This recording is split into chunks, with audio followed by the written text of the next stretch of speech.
Chapter 442. The gods of discord were not weak, but even so, they were not that strong. The skywing species had killed gods, the Kikai species had the ability to kill gods, and the forest goblins and goblins had developed weapons that could kill gods.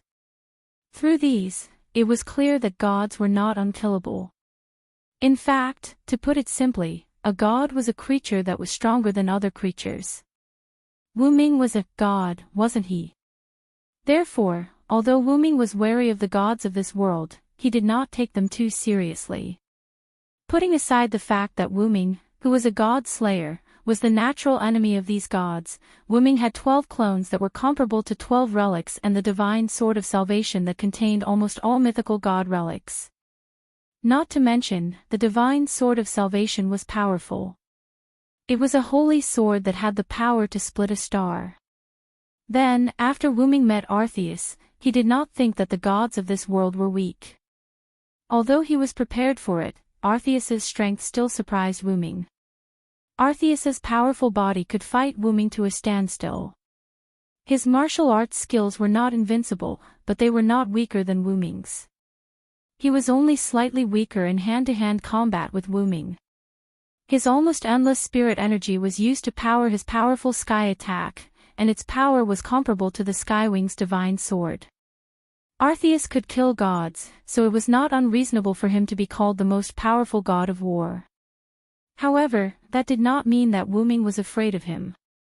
Wu Ming had already estimated that only Arceus, who was known as the most powerful god of war, could fight him. Arceus was slightly weaker than Wu Ming in hand-to-hand combat. His sky attack could not break through the defense of Wu Ming's god relic shield, and his hiding space could be broken. Moreover, Wu Ming could adapt to time and space, so he was immune to most of the damage and skill effects in time and space.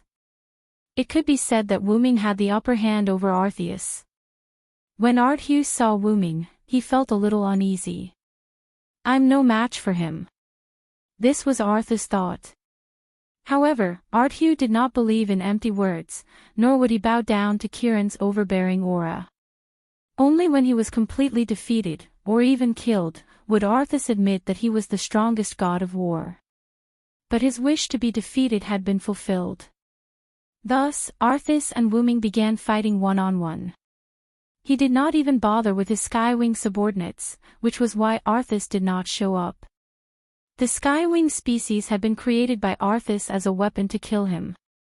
However, Arceus was not a pedantic person. After knowing that his creations could not kill him, Arceus did not count on the Skywing species. It was rare for him to meet someone who could defeat him. Arceus was excited. However, after using so many means, both Wu Ming and Arceus knew that even if the two of them continued to fight, normally, they would not be able to finish it in a short time. Arceus did not like to drag things out. He was ready to use his ultimate move. Wu Ming, on the other hand, was passive.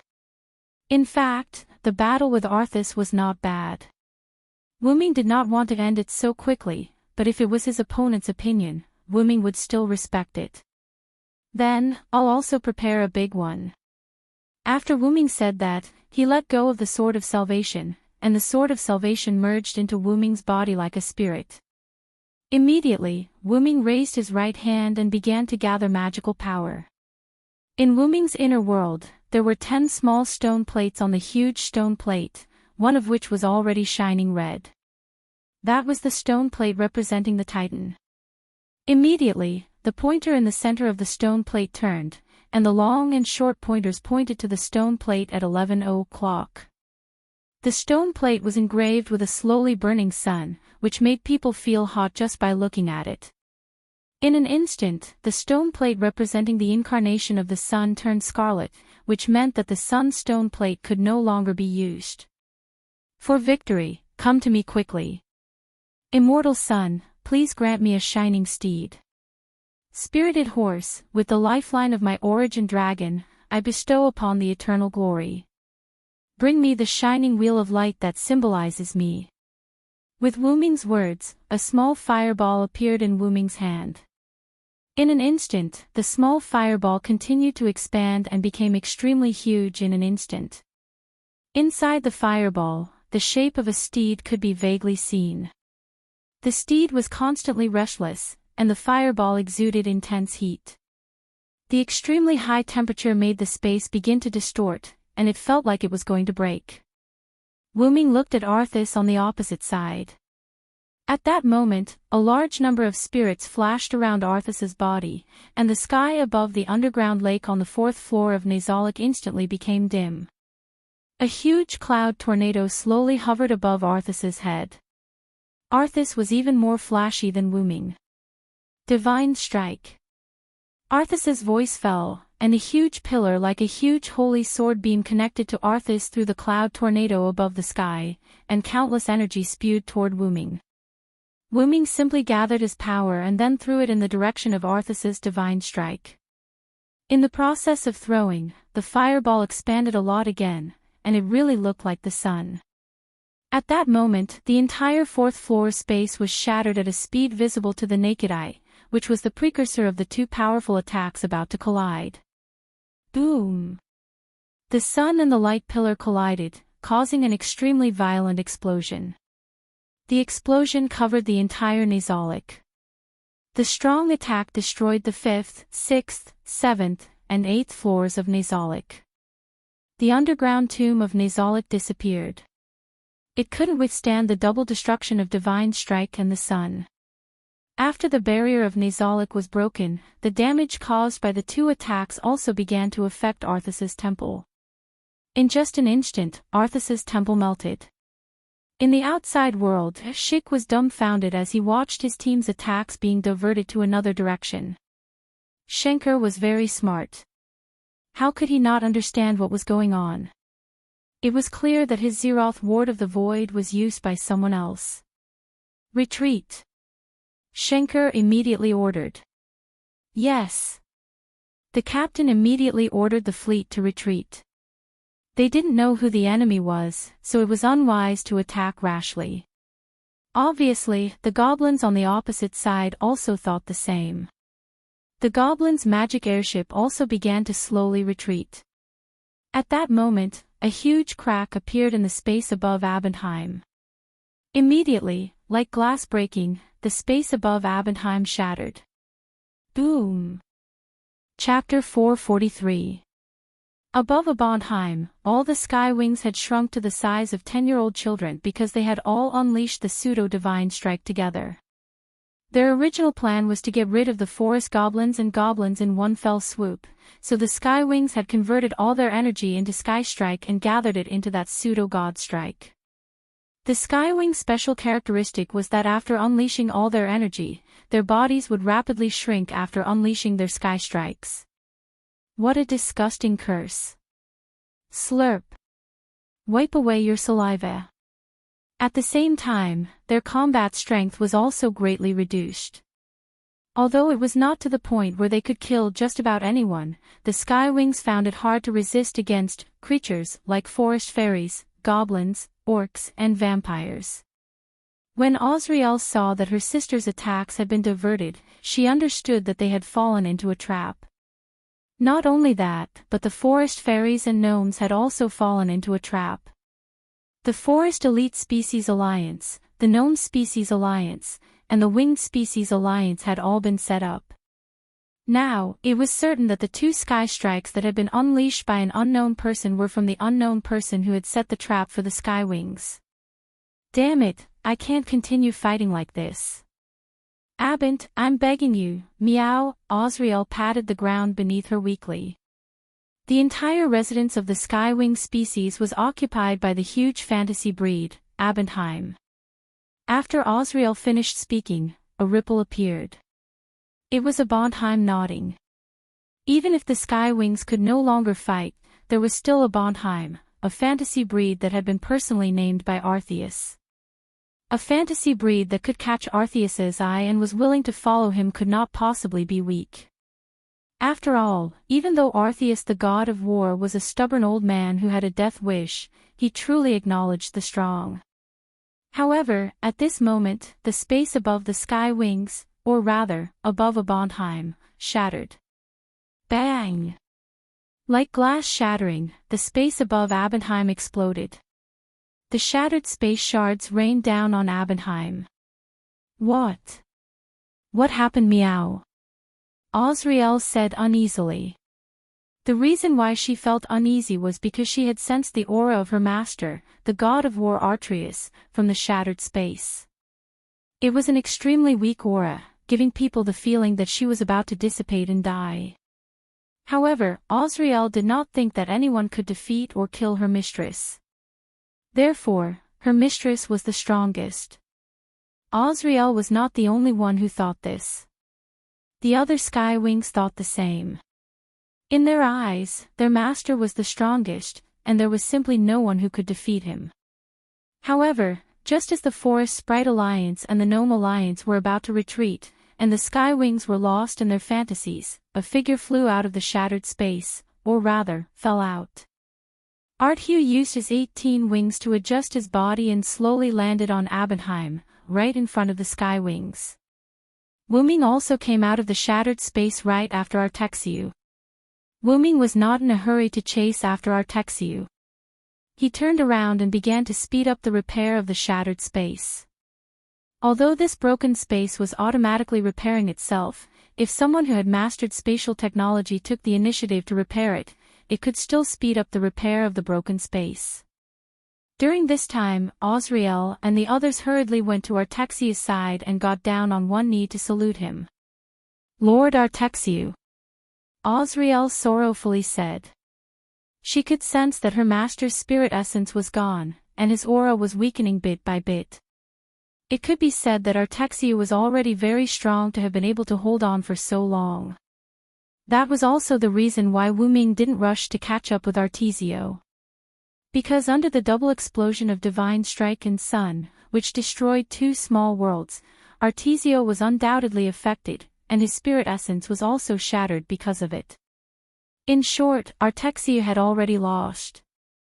His spirit essence had been completely destroyed by Wuming.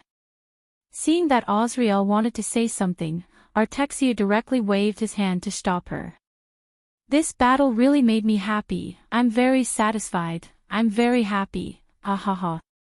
Artexiu's laughter spread from Abondiheim to the surrounding area. The Forest Elves Alliance and the Goblin Alliance could already hear it. Even so, Hink Nilbar had no intention of going back to collect the heads. He would undoubtedly die if he did. After all, the person who defeated Artesius was still repairing the shattered space above Abenheim. Roar! At that moment, a dragon roared, and a huge dragon rose from the ground behind the Forest Elves Alliance, roaring and rushing toward Artexiu's direction.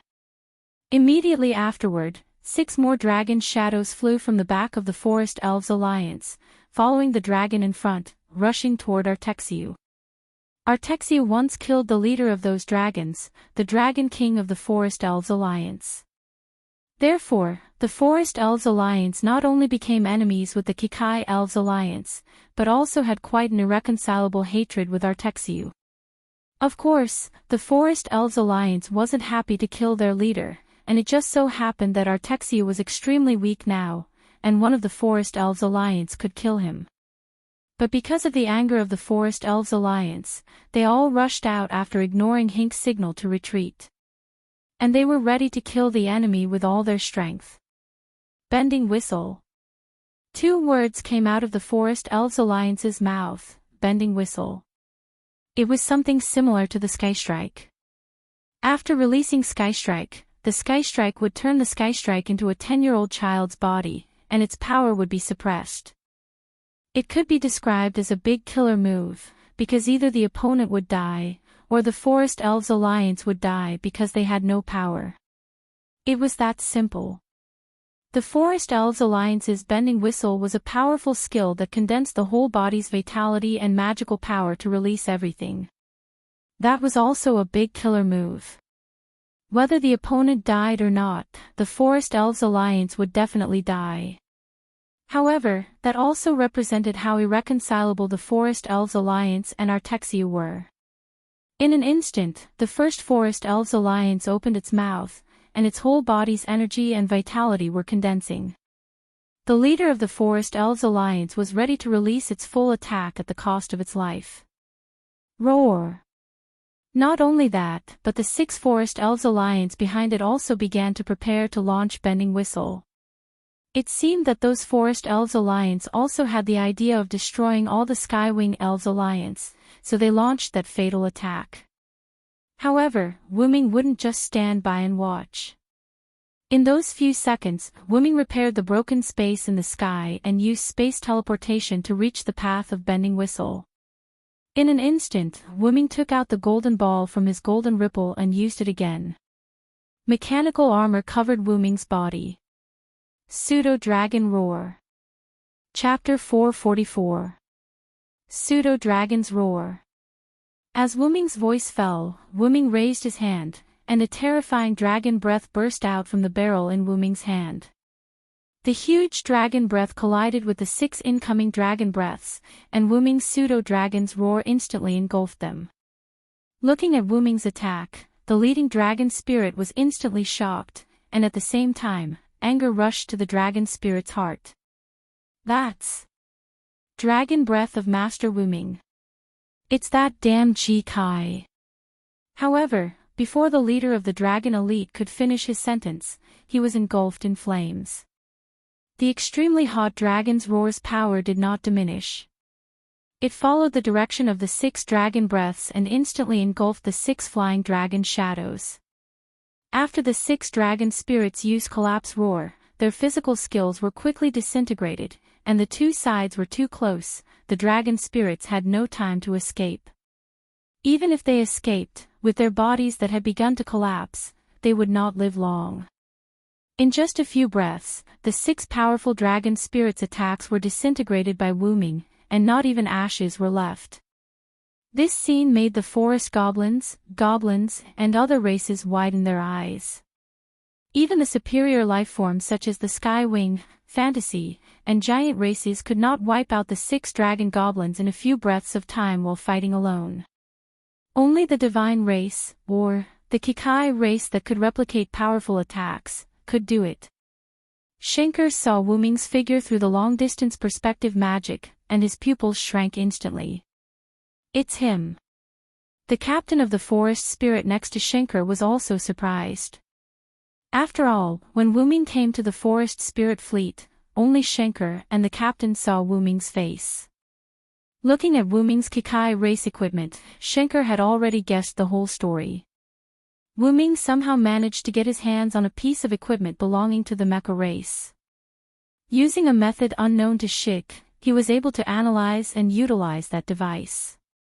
A few days ago, Wuming first, accidentally, broke into the goblins' territory, and then came to the forest spirit fleet, providing information to the forest spirits for free, probably for this moment. It was clear that the goblins had also come to Iliala because of silence methods, forming a tripartite balance of forces with the Skywings and the Forest Goblin Alliance. Later, Wuming used the Kikai race's weapon to simulate Skystrike and attack their forces and the goblin fleet, causing the 2 sides to launch weapons against the Skywing race. In order to counterattack, the Skywing race also used their strongest move. As a result, the attacks from the 3 sides were inexplicably attracted to other places, and disappeared at a visible speed. There was no doubt that it was Wuming was behind it. Although they didn't know where their attacks disappeared, there was no doubt that it was not a good thing. Are the forest spirits ready to use the teleportation spell against the fleet? Because of the sense of crisis, Shankar had already ordered people to prepare the teleportation spell, ready to teleport the entire forest spirit fleet away. Yes. We're ready, and we're just waiting for your order, the captain said calmly as he saluted Shik. If you're ready, just activate it, you idiot. Shankar glared at the captain angrily. We're preparing to escape. Since we're ready, what are we waiting for? Do we want them to attack us? After all, we don't know Wuming's current situation, and we don't know if he's a friend or foe. Yes. Yes. I'll give the order now. The captain was surprised by Shankar's anger. This was the first time he had seen this lord angry. The captain left to inform the teleportation spell, while Shankar still stood at the bow of the warship, looking at Wu-Ming, who was using the X-ray vision spell. "How dare you toy with me, Shankar Nilbar, in the palm of your hand? Even if you're a god, wait for my revenge." After all, the Zeroth ward of the void that she, Hink Nilbarian, had developed was not for anything else but to slay a god. And the god that Hink Nilbarian wanted to slay the most was the creator of the forest elves, the forest god Canis. "As long as there's no more Lord God, Nina and I can be together." Hee hee. Hee hee hee. Shankar's expression darkened. Accompanied by Shankar's laughter, the entire forest spirit fleet disappeared from the battlefield. At the same time, the goblin's magic airship had turned around.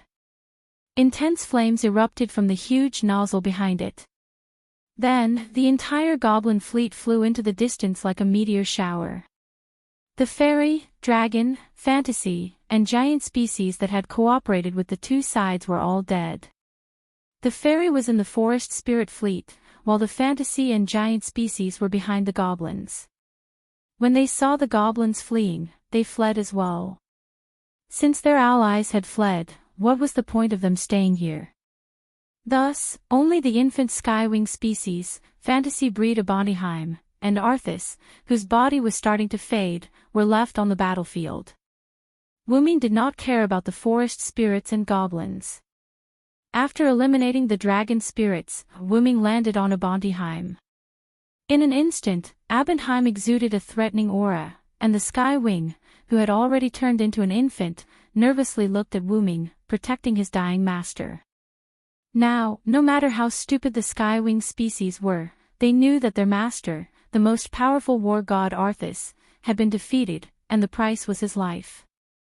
"They're quite loyal to you, Arthas." Wu-Ming did not do anything but stood in front of Arthas and said in a light tone. "They are indeed a group of subordinates worthy of my trust. Unfortunately, I didn't pay attention to them in the past," Arthas said calmly. Wu-Ming and Artesius didn't look like enemies who had just fought to the death a few minutes ago. Instead, they looked like longtime friends. When Wu-Ming's son and Arthas's divine strike destroyed Wu-Ming's barrier and arrived at Arthas' temple, Wu-Ming's son had already overwhelmed Arthas's divine strike and destroyed Arthas's divine essence in the temple's throne. That's right, the reason why Arthas was unharmed after being hit by Wu-Ming's giant was because Arthas's divine essence was not in his body. Arthas was worthy of being called the strongest. To be able to keep his body from dissipating with his divine essence, it could be said that Arthas was truly the strongest in this world. Wu-Ming thought so. After that, Wu-Ming used the power of flood and annihilation to offset Wu-Ming and Arthas's attacks. After all, if the explosion caused by these two forces was allowed to continue expanding, not to mention whether the Skywings and Abondiheim, who were closest to the Artexia temple, would be able to survive, the planet would be bombarded with nuclear bombs again. Wu-Ming used the power of flood and annihilation at the same time. The all-encompassing water wrapped around the explosion. The power of annihilation annihilated these powers, but the price was that the two avatars were like the sun and the giant. They fell into a red state and could not be used. Then, the temple was destroyed, and Ardhu and Wu-Ming came here from another dimension. The rest was what happened just now. Immediately, Wu-Ming said the key words. "Are you satisfied with this battle, Arthas?" Chapter 445. Are you satisfied with this battle, Ardhu? Ha ha ha ha ha. After Wu-Ming asked the question, Arthas started to laugh loudly. He laughed continuously. The Skywings were at a loss as to what to do as they looked at their somewhat crazy master before exchanging glances with each other. On the other hand, Wu-Ming didn't say anything and continued to laugh at Ardhu. After a few minutes, Ardhu stopped laughing and looked at Wu-Ming happily. I'm very satisfied with this battle, Wu-Ming. Arthas' only wish was for someone to kill him and give him a defeat.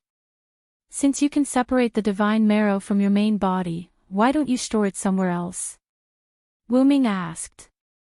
He had not properly protected his only weakness and had instead placed it in the most vulnerable place. No matter how he thought about it, it was somewhat abnormal. Arthur's temple was the battlefield between Wu Ming and Artu. Although the temple had initially been affected by the shock waves from their battle, Wu Ming had used the fact that the battlefield was too small to activate the inherent barrier of Nazalic. Wu Ming did not think that Artu was so wise as to predict that Wu Ming would find Arthur's temple too small and hide his divine marrow in the temple's throne. Unless, of course, Artu had chosen death. When you came to this world, I already knew my end, Artu calmly said as he began to tell a story. I really don't know you, but the Star Cup told me that if I were to fight you, you would be strong enough to kill me. Arthur's words left Wu Ming puzzled. Star Cup? Could the Star Cup communicate with others? Was that not a scepter that represented the ownership of this planet? I'm not mistaken. That is indeed the Star Cup, but that thing should be a replica or a clone of the Star Cup because the real Star Cup is still in the Elven Corridor. I can sense it. Artu was a god born in the Elven Corridor where the Star Cup was born, so he naturally had the ability to sense the Star Cup's exact location, though it was very vague. It said that it could give me power. As long as I have it, I can defeat you. The method is very simple. I just need to choose it and hold it with both hands, Artu continued. However, since Artu said so, he definitely did not choose to accept the Star Cup's power. I didn't choose that thing's power. As a god of war, taking shortcuts is a disgrace to me. Knowing that he would be defeated and killed, choosing to live with the power given by someone else was extremely ironic to Artu. My god essence wasn't taken out by myself and placed on the throne of the temple. It was taken out by the Star Cup. Arthur's words shocked Wu Ming. Did the Star Cup come to life? After I rejected the Star Cup, I was ready to use my power to destroy it, but the Star Cup seemed to have been prepared for this. When I rejected it, it took advantage of my momentary distraction and drilled into the divine marrow in my body. Then, under my strong resistance, the Star Cup and my divine marrow were ejected out of my body. After that, the Star Cup sealed my divine marrow in the throne, and the Star Cup disappeared. Listening to Arthur's series of strange words, Wu Ming was dumbfounded. This was really too strange. Logically speaking, the Star Cup was a lifeless symbol of the planet's power, so it should not have come to trouble Artu without permission. However, Wu Ming did not think that Artu was lying, because Artu did not know how to lie at all. He was a real man. However, this also explained why Artu was not that strong when he fought Wu Ming. In addition to hand-to-hand combat, magic battles, and ordinary chasing attacks, Artu had also used his ultimate move, Divine Strike. No matter what, Artu was recognized as the strongest. If that was all he had, it was unlikely that he would be known as the strongest in the world. It turned out that his divine marrow was a little affected. In other words, your true strength is actually more than that. Wu Ming asked. Let's not talk about other things first. The divine strike just now was not much worse than when I was at my peak. Even if I was at my peak, I would have been defeated by you. Artu was right. If Wu Ming had not used flood and annihilation to eliminate the damage that he had sustained, Artu would have been dead by now. Although Artu was about to die, his body had now become extremely dim. Artu also knew that Wu Ming had shown mercy in the end, so he had let go of it now. Having an opponent that he could not defeat even if he used all his strength was quite a good feeling. This was what Artu was thinking. Then, my friend, what do you think of my previous proposal? Artu asked a strange question. Before coming out of the shattered alternate space, Artu and Wu Ming had a short conversation. Artu had asked Wu Ming to become the new god of the Sky Wings and Abondiheim. However, before Wu Ming could reply, Artu had been drawn out of the alternate space by the increasing spatial shattering and had arrived at Abondiheim. I accept. After all, Wu Ming had already proven that Wu Ming had agreed when he had destroyed those dragon spirits. Artu smiled in relief. Ha ha ha. I have only lost once in 100 battles in my life. Meeting you is the happiest thing that has ever happened to me.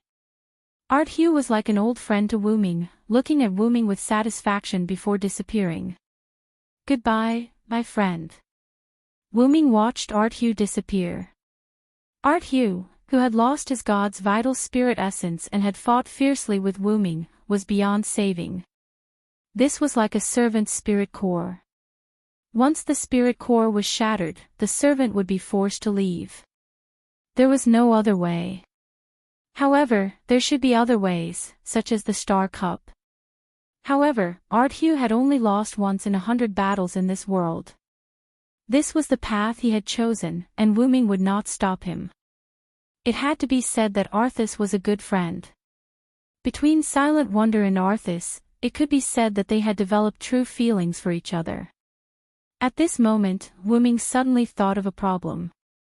There was a problem with the Star Cup, a huge problem that could threaten Arthethius. However, even if there was a problem with the Star Cup, the rules of its appearance should not have changed. The only thing left was the most powerful divine soul seed, or rather, the Star Cup piercing through the core of the planet. Now, the Star Cup was about to be released from the planet's core. You guys stay here obediently. Remember to dodge if there is any danger. After Wu Ming said that, he opened a black portal and instantly went in, leaving behind a group of Skywing infants who did not know what to do and looked at each other. Chapter 446. Moving forward in the timeline, Wu Ming's clone was using the greedy arm to absorb the attacks of the forest elves, goblins, and Skywing species. The body of Wu Ming's clone was collapsing at a visible rate, including the pitch-black demon-like greedy arm. After all, this was the ultimate move of the three forces, which was enough to kill a god. Being attracted by the pseudo-greedy arm created by Wu Ming, there was naturally a price to pay for absorbing it. In addition, Wu Ming was not a clone of his main body that was currently in the root, but a clone of a clone. Although his strength was still passable, he would not be able to withstand the Zeroth ward of the void of the forest elves, the marrow explosion of the goblins, and the Skywing species' collective pseudo-godly strike. The attacks of the three forces were transformed into an energy ball comparable to a large fireball, which was absorbed by Wu Ming's greedy arm. Because the forest elves and goblins were preparing to retreat, and the Skywing species were turning into infants, no one attacked Wu Ming, which also allowed Wu Ming to be at ease. Just like that, by the time the large energy ball was almost completely absorbed, the body of Wu Ming's clone was almost broken beyond recognition. The greedy arm on the left hand of the clone was already full of cracks, as if it would not be surprising if it shattered at any moment. Bang! Sure enough, the pitch-black greedy arm on Wu Ming's left hand shattered like a mirror, turning into specks of light that scattered into the air. Whoa! Fortunately, the desireless arm has already stored these attacks, so there's no need for them, Wu Ming's clone said weakly like a badly damaged puppet. Immediately afterward, the clone left like a spirit, turning into specks of magic particles starting from its feet and flying into the air with the magic particles of the greedy arm that had not completely dissipated. At the same time, in the southwest direction of the continent of Euralia, a white-haired man wearing a tattered brown cloak, a hood over his head, goggles over his eyes, and a scarf over his mouth and nose came out of a hidden underground cave. He was none other than Rick, who had snuck into the southwestern part of Euralia from Lucia. Because of Wu Ming's teleportation gate, Wu Ming only needed to make a trip here, then open the teleportation gate, and Rick could easily come over. Looking at his glove shining, Rick wore a glove on his right hand. It was a glove as beautiful as an angel, white and flawless. This was the twin item that complemented the pitch-black greedy arm, the desireless arm. Rick knew that this meant that Wu Ming had successfully absorbed the attacks of the three forces. This was Wu Ming's signal to Rick that he could take action. Then, let me end this war, Rick said in a heavy tone, as if he had taken on a heavy burden. Then, Rick raised his right hand and took out a gemstone with his left hand. It was a crystal that stored magic. He only needed to break it to release the magic within. After all, using the desireless arm required the release of magic. As a human of this world, Rick did not have the energy sprite of this world, nor did he have the magic that Wu Ming used, so he could not use the desireless arm normally. Wu Ming gave the crystal to Rick so that he could use it to release the desireless arm. Release, desireless arm. Rick roared and slammed the crystal into the desireless arm. As a counterfeit world-class item, the desireless arm had a rather powerful appearance. When the crystal was slammed into the desireless arm, there was no doubt that the crystal that stored magic was broken. The broken crystal turned into bits of flying debris and disappeared, and the magic in it had been absorbed by the desireless arm. Like a flame that got oil, the desireless arm instantly burst out a powerful airwave, and it began to emit endless white light. Rick looked at the desireless arm that was constantly emitting strong light and airwaves, and Rick remembered Wu Ming's words. The Willow said, "Imagine a strong penetrating force, and press the liberated desireless arm to the ground under your feet. The energy stored in the desireless arm will penetrate the Earth's core and make the Elf corridor appear. In this way, the star cup will also appear." Rick looked at the light in his hand that would end everything and smiled bitterly. For peace, for the future of mankind, for everyone in the village, for his sister, for the followers who were willing to turn into ghosts, for all of this, Rick and even mankind had sacrificed a lot. However, this day had finally arrived. Rick put down the raised desireless arm, aimed at the ground, and prepared to press it down. At this moment, a dark space door suddenly appeared in the sky, and Wu Ming's figure appeared from it. "Rick! Stop! There's a problem with the star cup!" Wu Ming shouted at Rick. Rick's pupils shrank, and then he quickly stopped pressing his arm down. "There's a problem with the star cup?" Rick looked at Wu Ming worriedly. But before Wu Ming could explain, suddenly, a green figure rushed toward the defenseless Rick. Wu Ming reacted instantly, and Wu Ming instantly activated the Phoenix incarnation. Violent energy filled the Phoenix stone plate in Wu Ming's heart, turning it into a red alert state. If he didn't do this, Wu Ming didn't have the confidence to save Rick before the green figure. The green figure was too close to Rick, as if deliberately prepared. Poochie! Ugh! The sound of flesh being separated echoed, and Rick's muffled groan followed. Wu Ming grabbed Rick, and brought him to the side. The green figure held something in her hand, and came in front of Wu Ming. That thing was a pure white glove, like an angel's glove. However, there were traces of blood on the glove, which dyed the angel's arm red. On her side, Rick was sweating profusely. His left hand was hugging his only remaining right arm, and he was sweating profusely. That's right, the green figure took away the desireless arm along with Rick's right hand. At this moment, Wu Ming also clearly saw the green figure.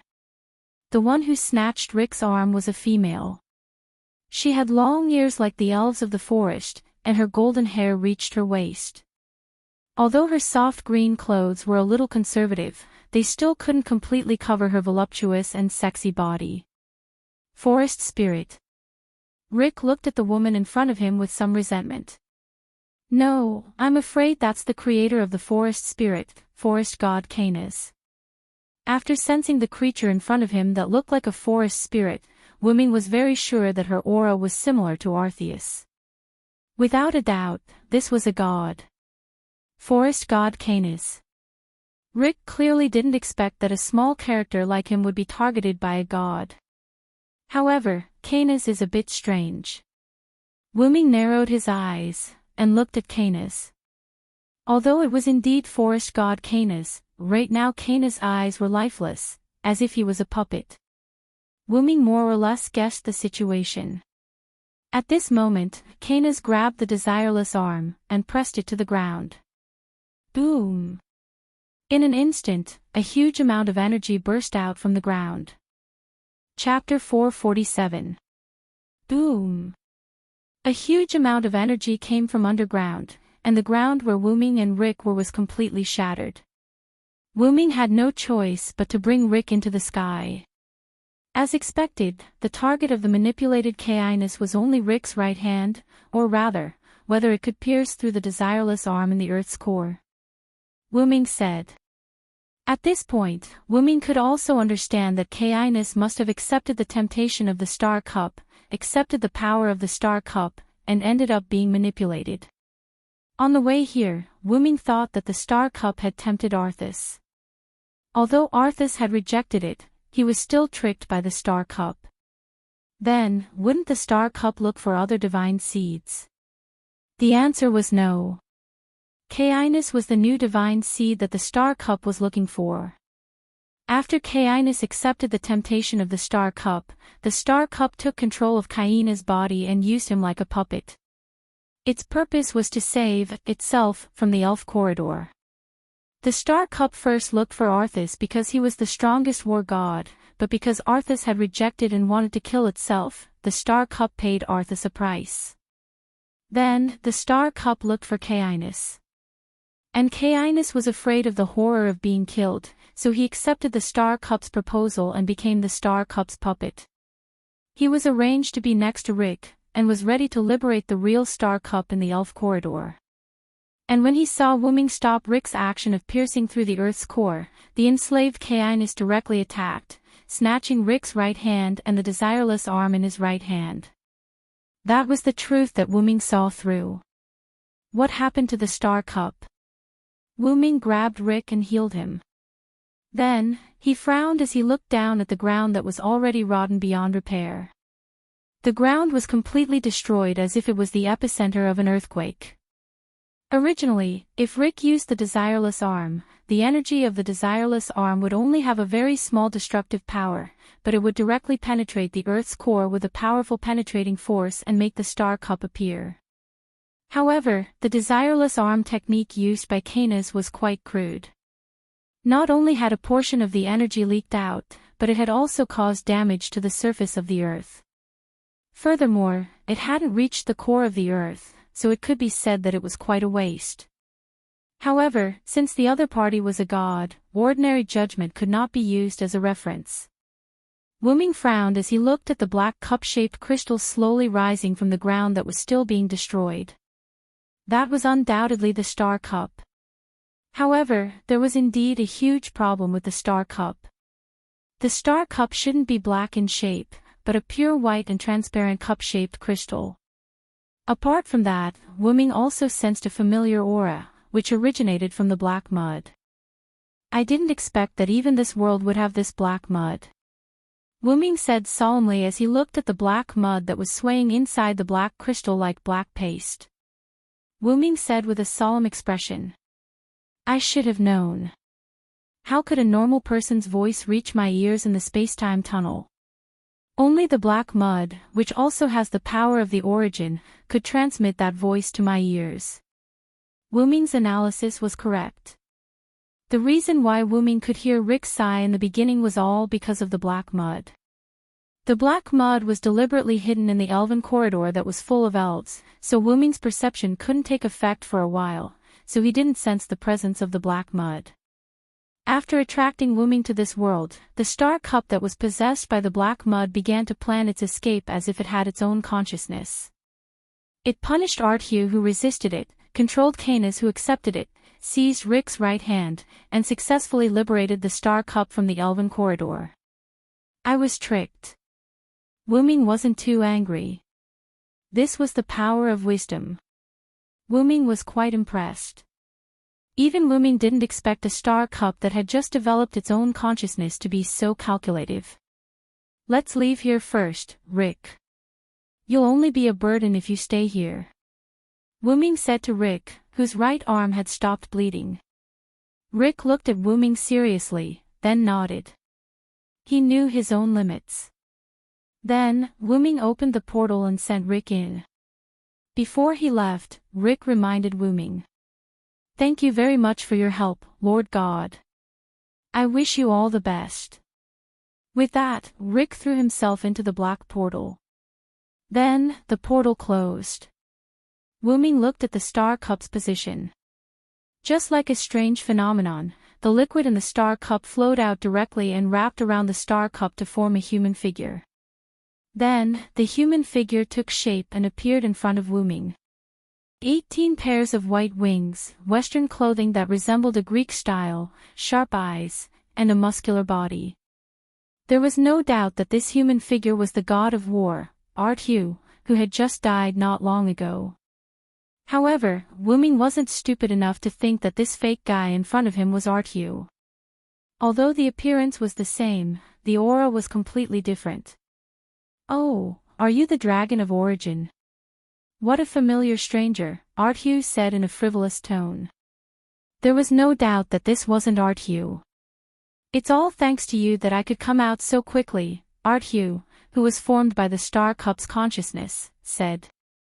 "If it weren't for Wuming, it would have taken a year and a half for the star cup to come out. After all, even in the final battle, Rick had to use other means to penetrate the core. Without Wuming, this time would have been delayed. You know what you are, don't you?" Wuming looked at the fake Artu in front of him seriously. Of course. I'm the star cup's consciousness. I'm just a tool, an item. I belong to whoever wins the battle, the star cup's consciousness said frivolously, using Arthur's appearance. This annoyed Wuming. It was an insult to the dead. But thanks to this, I have my own consciousness. The star cup's consciousness smiled proudly. Then, it raised one of its hands, and countless black substances appeared on its hand.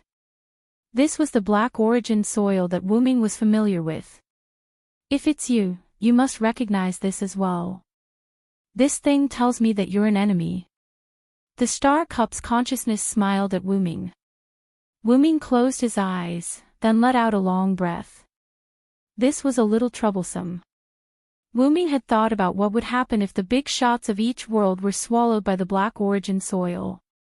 Although Xingchui wasn't considered a big shot, Xingchui had developed a consciousness after being corroded by the origin black mud that came out of nowhere. However, this was nothing. In the hands of a good person, the black origin soil was a good thing. In the hands of an evil person, the black origin soil was an evil thing. The consciousness born by the star cup was something similar to the world's consciousness. However, these people or things affected by the black origin soil would regard Wuming as an enemy. Just like Xiao Ming, who traveled to various worlds but was regarded as a world destroyer. The star cup's consciousness and Wuming had a hostile relationship. In short, only one of us can live. Wuming looked at the star cup's consciousness. There's no other way. My heart tells me that I have to kill you. Chapter 448. Then, let's cut the crap and get started. As soon as Wuming finished speaking, the magic power in his body erupted, creating a strong hurricane that blew against the land that was already damaged beyond repair.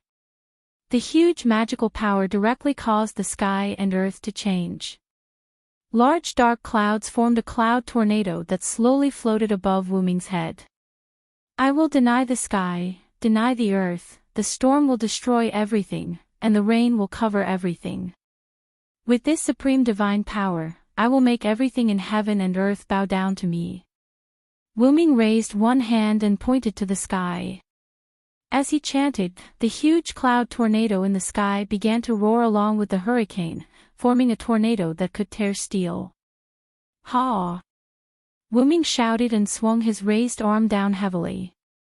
In an instant, a gigantic tornado followed Wuming's hand and smashed toward Artemis, who was formed by the consciousness of the star cup. Rumble. The tornado collided with the earth and burst out like a big explosion, instantly filling the air with smoke and dust. Whoosh! A winged silhouette flew out of the smoke. It was the star cup's consciousness that was using Artetha's appearance. Artemigio, who rushed out of the smoke and dust, was in a mess, as if he had rolled several times on the ground. However, although he looked embarrassed, Wuming was sure that he did not hurt Artemigio. "I didn't expect you to have such powerful power. You really deserve to be called the root dragon."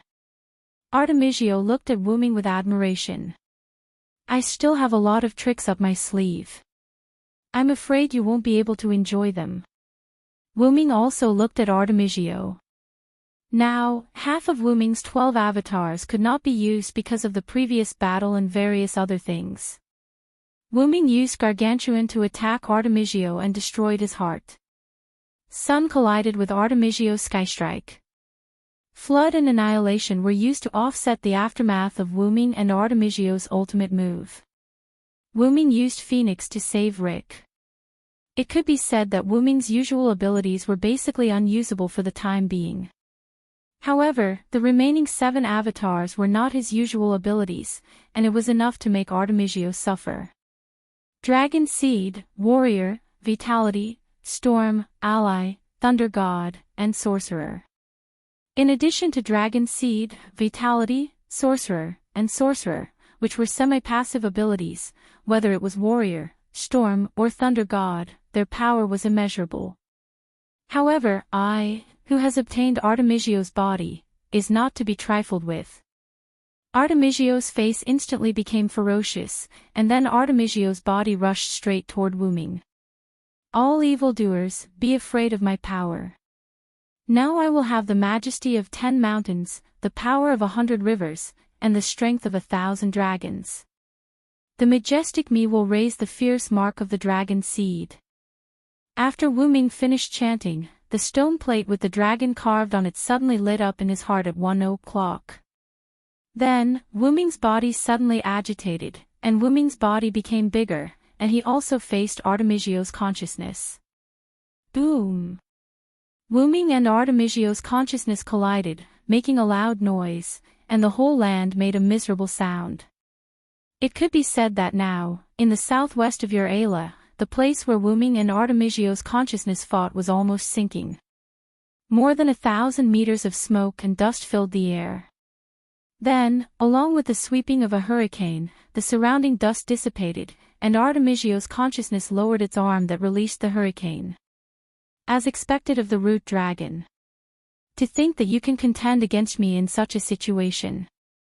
The consciousness of the star cup that was using Artethu's appearance showed a rare serious expression instead of the frivolous expression it had before. You're not only using Artemisio's appearance, but you're also using his abilities, right? Wu Ming's voice sounded from the surrounding dust. Wu Ming sensed that the other party was using the same move as Artemisio.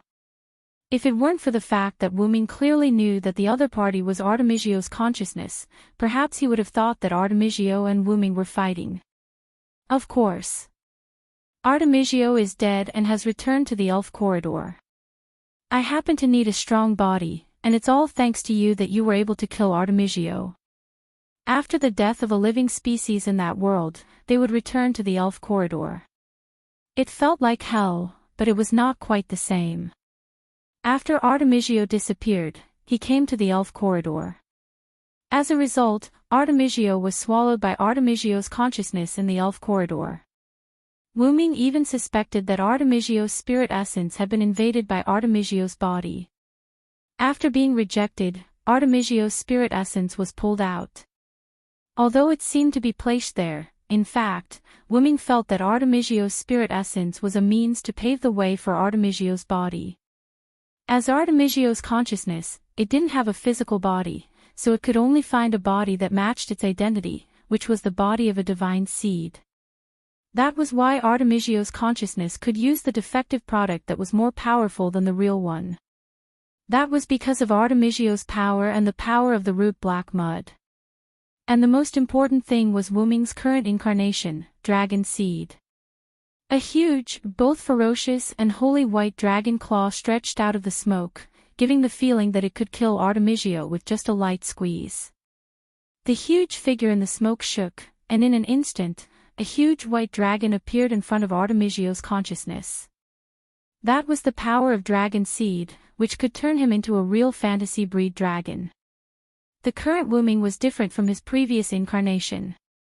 Originally, the dragon that Wu Ming transformed into was just a kind of dragon in name, but in fact, it was not a dragon. It was just like the golden wolf Bio in the Night of the Sorcerer. It was a wolf, but it was not a wolf. In addition, Wu Ming's Dragon Seed incarnation had undergone various baptisms for a long time, and the dragon that he transformed into was no longer an ordinary fantasy breed. At least, it was at the level of the fantasy breed king. "Feel the power of my incarnation," Wu Ming shouted, and then Wu Ming's huge dragon claw slapped Artemisia's consciousness. At the same time, Artemisio's body, which was controlled by Artemisio's consciousness, frowned a little uncomfortably. Although Artemisio's body could not be seriously injured, it was still the strongest war god so far. Artemisio's physical ability could fight with Wu Ming barehanded in his current state. Wu Ming now understood why the other party had sealed Arthas's god essence in the throne of the war god temple. Arthas had probably died so that the Star Cup's consciousness could take over his place. This was also part of the other party's plan. "I'll let you have a taste of the power of War God in his strongest state." Artemisio's consciousness roared and slammed into Wu Ming's dragon claw. Boom! Chapter 449.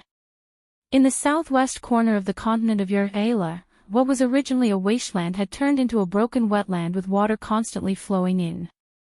The reason why the water entered the ground was because the battle between Wu Ming and the consciousness of the Star Cup that was using Arthas' body had caused 2, 3, 4, 5 damages to the ground that was originally penetrated by Desireless Arm. Above the wetland, 2 figures, one big and one small, quickly passed through the sky. They were Wu Ming, who transformed into a dragon, and Artrius, who was controlled by Star Cup. At present, Wu Ming was chasing after Artrius. Wu Ming raised his huge dragon mouth, aimed at the white figure in front of him, and condensed a platinum flame in his mouth, and then he blasted it out. Boom! The flame that seemed to be able to burn everything flew in the air at an extremely fast speed, and the air seemed to be burned, bursting out with a loud explosion. Whoosh! The consciousness of the Star Cup hurriedly dodged, and the exploding white flame directly passed by it and landed on the ground. Boom! A small mushroom cloud rose into the air, setting off a violent hurricane. Star Cup's consciousness was not to be outdone. It pointed at Wu Ming with both hands, and 2 condensed skystrike energy beams were blasted toward Wu Ming. Wu Ming's huge body at the moment was not suitable for dodging, and Wu Ming was not prepared to do so. Boom! Boom! Wu Ming's 2 huge white dragon claws slapped the 2 incoming skystrike energy beams, and the 2 skystrike energy beams were directly sent flying. The energy pillar became like a hard object instead of an energy that would explode upon contact. It was sent flying by Wu Ming. Boom! The skystrike energy beams, like Wu Ming's white flame, fell heavily to the ground, and burst out with a roar, accompanied by a whistling hurricane, and 2 small mushroom clouds rose slowly. Now, it was almost possible to understand why the battle between the 2 could destroy the southwestern part of the continent of Ur-Ala into a wetland that was close to a new lake and ocean. Gaia couldn't withstand an ordinary attack even if it was a nuclear attack. Wu Ming used his dragon seed avatar and fought with Star Cup's consciousness for a few minutes. In just a few minutes, the southwest of Ur-Ala was destroyed like this. Whether it was Wu Ming in his dragon seed avatar state, or Artrius, who was controlled by Star Cup's consciousness, it could be seen that those 2 were not ordinary at the moment. First of all, Artrius's body and ability was controlled by Star Cup's consciousness. It could be said that Artrius was completely different from when he fought with Wu Ming. Ahem, well, he was not the same person. Previously, Arthur's spirit essence had been sucked out by the Star Cup. No matter how strong he was, he wouldn't be that strong. But now, the Star Cup's consciousness that was using Arthur's body was able to fully display the strongest ability of the war god Artu. Not only could he use Heavenly Strike at will, but he also had the assistance of Star Cup and Blackroot Mud, so his energy was unlimited, and his physical strength was also extremely strong. He could fight with Wu Ming in his dragon seed avatar state for a while. It was worth mentioning here that Wu Ming and Star Cup's consciousness were fighting in close combat before. However, Star Cup's consciousness found that its attack couldn't cause any significant damage to Wu Ming, so it became a long-range battle in the air. That was because of Wu Ming's first avatar, Dragon Seed Avatar. Originally, this avatar only gave Wuming the ability of a top-level fantasy-type dragon, as well as an extremely powerful body and the ability to kill dragons. However, whether it was the dragon or the powerful body, Wuming's original body was stronger than this avatar. That was why Wuming didn't often or basically didn't use this avatar. It was only useful against dragon agents, but the chance of encountering a dragon was too small, and the chance of encountering an enemy related to a dragon was too small. In that case, wouldn't this incarnation be of little value? The answer must be no. Let's digress first. In theory, the God Slayer won't lose. The God Slayer was a creature that could win even when the winning rate was only 0.001%, and even in a battle where there was no chance of winning, it could still find a way to win. Of course, that was only in theory. If the God Slayer really didn't lose, then there wouldn't be Wuming defeating Marquis Warban, Salvatore, Luo Hao, and so on, and there wouldn't be the last king slaughtering the ancient God Slayer. The main reason was that the God Slayer had infinite possibilities. And because of that, none of the God's powers seized by the God Slayer were useless. The God Slayer's power could be continuously developed by the God Slayer, unlike the fixed usage in the game. For example, Salvatore Anthony had the power to regress the technology in a circle centered around him. In the sphere of influence of that power, electrical appliances would be inexplicably cut off, mobile phones would be unusable, and vehicles such as cars and ships would be completely paralyzed. That was because Salvatore didn't use that ability much, and he didn't develop it much. If that ability was a little more ruthless, the technology would regress tens of thousands of years and cover the entire Earth, then the Earth would be finished in less than a few minutes. Therefore, no one should underestimate any power.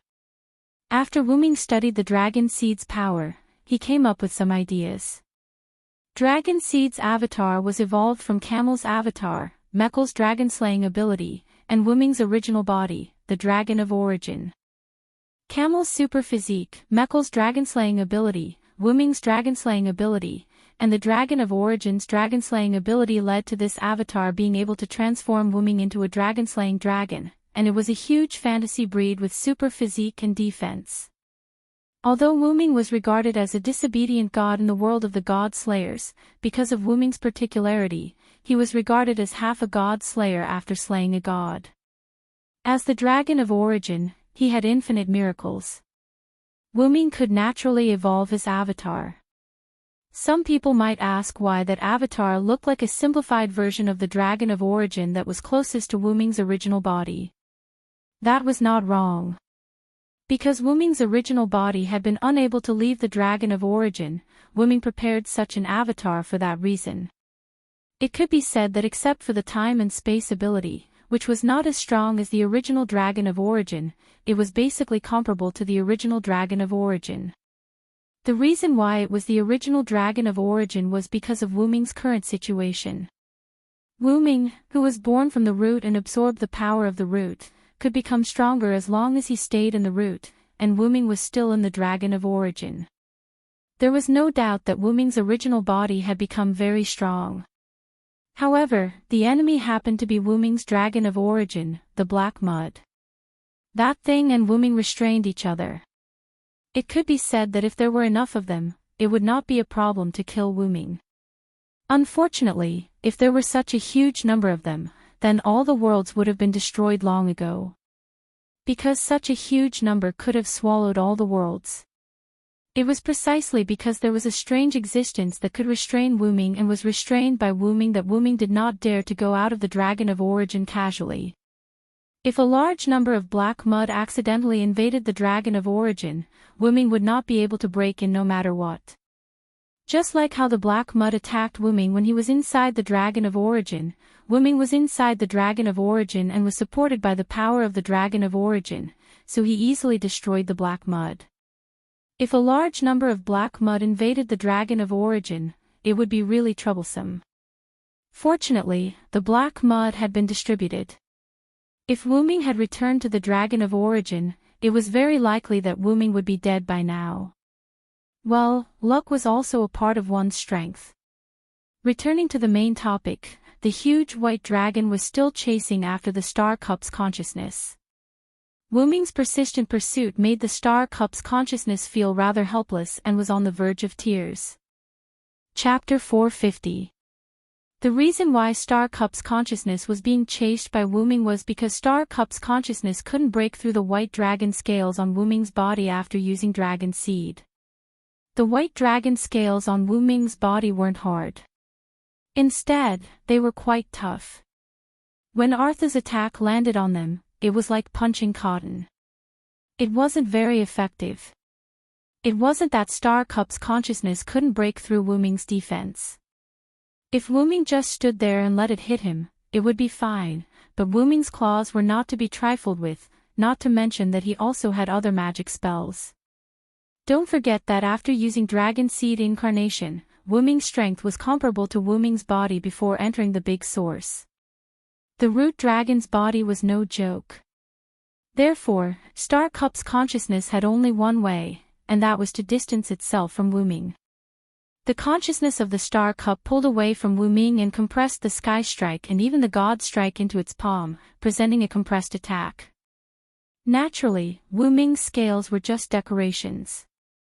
That was also the reason why Wu Ming chased after Star Cup's consciousness. Because Wu Ming also knew that was why he kept chasing after it, which led to the current situation.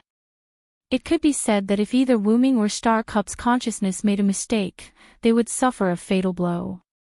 That was the reason why mistakes between masters could be fatal. Damn it! Can't you stop chasing me? Star Cup's consciousness said angrily. Then, Artesius's body merged into space and disappeared. Wu Ming, on the other hand, used his perception to find the place where Artesius appeared through the characteristics of space and time. Although the characteristics of space and time were very weak in the Dragon Seed Incarnation state, it was enough for Wu Ming to catch up with Star Cup's consciousness again. When Star Cup's consciousness controlled Artesius's body to come out of space, Wu Ming was about to touch it again. Star Cup's consciousness had no choice but to continue running. And why did it not come out directly after merging into space? Maybe it was because of the root black mud, which made it subconsciously not run away. That was also the reason why Wu Ming said that only one of them could survive. It was like a battle between old enemies. Although it was very frustrating and weak, it couldn't escape. Do you think I'll let you go when I've already revealed my true form? Wu Ming teased the consciousness of the Star Cup. If Wu Ming didn't use the Dragon Seed, or if Wu Ming didn't use Dragon Seed, Star Cup's consciousness would probably leave this world directly. Wu Ming's consciousness only had power on this planet's body. Wu Ming might not come back, thinking that it was better to avoid trouble. Although Wu Ming promised Artesius to take care of his skywing species, Wu Ming reckoned that they would very likely return to Artesius after seeing Star Cup's consciousness using Artesius's body. After all, although Artesius had entrusted the skywing species to Wu Ming, no creature would follow a new master wholeheartedly. In that case, Wu Ming would have to wait until he dealt with the mastermind behind the burning of humanity before he came back to solve this small problem. But then again, this Star Cup's consciousness is really just a consciousness. Wu Ming began to mock Star Cup's consciousness. The expression of Star Cup's consciousness, who was using Artesius's body, also changed. This meant that Wu Ming was right. Although Wu Ming had fought with this Star Cup's consciousness more than a dozen times, the other party did not have any special abilities and had been using Artesius's ability the entire time. Logically speaking, the Star Cup represented the sovereignty of this planet. Holding the Star Cup meant that it was the master of this planet, which was the so-called only God. In that case, shouldn't the consciousness born from the Star Cup be in existence like Gaia? This was also why Wu Ming had used the Dragon Seed when he fought with the other party. It was because only with this clone did Wu Ming have the confidence to fight against such a super powerhouse. In the end, Wu Ming discovered that the other party was not really an existence similar to the suppression power Gaia. It was just a consciousness. It could only use the Star Cup's power to sneak attack Artesius. In other aspects, it still needed to rely on someone else's body to move. Did this not prove that the other party was actually bluffing? If it's really as I think, all you can do now is use Artesius's ability. Wuming narrowed his eyes at the other party. In that case, Wuming also began to suspect that this consciousness did not belong to the star cup. I have to admit, Wuming, your intelligence is not lower than mine. The star cup's consciousness that was using Artesius's body continued to fly. While dodging Wuming's attacks, it said in a dull tone. It should be because you can't use the power of this world that you expose yourself. Wuming was still following behind the star cup's consciousness. He would not stop attacking just because he had a conversation with the other party. You're right. I'm indeed just a consciousness. Without a body, I can't move as I wish. That's why I wanted to instigate Artesius, the most powerful war god. Then, the star cup's consciousness became happy. However, I didn't expect him to be such a blockhead. He knew that he would die, but he didn't accept the power. That's just as well. I've helped him by taking out his spirit essence. The star cup's consciousness showed a proud expression. This made Wuming even more displeased. I'm sure Artesius's soul in the elf corridor is angry that you're using his body. As he spoke, Wuming had already started to gather flames in his mouth. Like a heat ray, a fire dragon rushed toward the star cup's consciousness. The star cup's consciousness was still controlling Artesius's body to dodge. However, because it was a fire ray that was connected to Wuming's mouth, the star cup's consciousness had a hard time dodging. Then, it was grazed by Wuming's white flame. Kaboom! The space fluctuated violently. The other party escaped into space. The remaining flames swept across the ground, or rather, the ground that had turned into a sea made a series of explosions. Due to the excessive power, Wuming had already distanced himself from the star cup's consciousness after he stopped shooting the flames. Ha ha ha. You've finally fallen for it, Wuming. The star cup's consciousness said proudly. I didn't show it earlier. Insulting Artesius while using his body was enough to make Wuming slightly angry. It used this to provoke Wuming so that Wuming could not stop the flames in time. In other words, Wuming had used a skill that required a long time to cast. At the same time, the star cup's consciousness controlled Artesius to gather a thin light needle with unknown energy in its hand. It was a divine strike that was even more condensed and mixed with the power of origin. You can condense the divine strike to such a degree. Wuming was shocked. Although he had expected Wuming to use the divine strike that was mixed with the power of origin to attack Wuming, Wuming did not expect it to be able to condense the divine strike to such a degree. If it was the divine strike, Wuming's scales would not be able to block it. This is my advantage as the star cup's consciousness and the origin black soil, the star cup's consciousness said proudly. Goodbye. Dragon of origin. The star cup's consciousness shouted and threw the divine strike at Wuming. The divine strike needle thrown by Artesius' body was quite fast. Wuming, who could not use Phoenix for the time being, could not dodge it. The divine strike needle was aimed at Wuming's brain. It had to be said that the star cup's consciousness was quite high. If it pierced through his heart, Wuming would definitely not die. However, if it pierced through his brain, even if he did not die, he would fall into a coma. In this way, Wuming would become a lamb waiting to be slaughtered. However, it did not matter what the star cup's attack was because Wuming was prepared to defend against any kind of attack. No, he could steal it. With a flash of golden light, Wuming flew into the sky unscathed. The star cup's consciousness looked at Wuming in disbelief. How is this possible? Chapter 451. The heaven and earth anomaly that was triggered by the divine striker needle just now gradually disappeared along with the disappearance of the divine striker needle. The sky became gloomy again. Because the sky was gloomy to begin with, and because it was night time, the sky seemed even gloomier at this moment. Logically speaking, the divine striker needle released by the star cup's consciousness should have hit Wu Ming. However, the divine striker needle disappeared after a flash of golden light, and Wu Ming was completely fine. Checkmate. Wu Ming took advantage of the star cup's consciousness shock and flapped his huge wings as he charged toward it. The star cup's consciousness quickly recovered from the shock and quickly retreated. He was prepared to use his spatial ability to escape into space and get away from Wu Ming again. He must still have some trump card. The disappearance of the divine striker needle must be related to the opponent's trump card. I don't believe that trump card can be used continuously. If there's another chance, he'll be done for. The star cup's consciousness thought as he looked at the huge dragon shadow that was approaching him and smiled proudly. As long as it was not the end, the victor was not certain.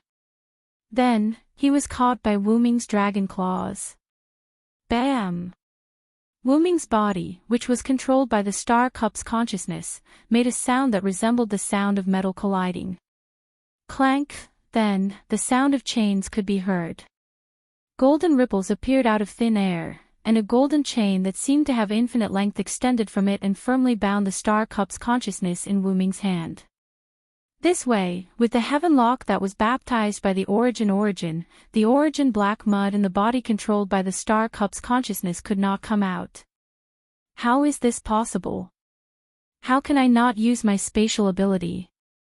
The star cup's consciousness said in a panic.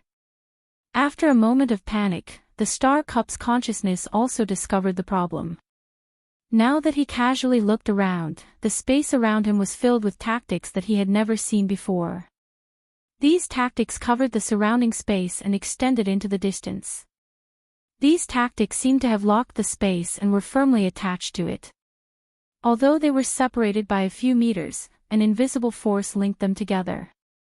As a result, the surrounding space, or rather, the space in the southwest of the Yar-Ala continent, was locked by these tactics.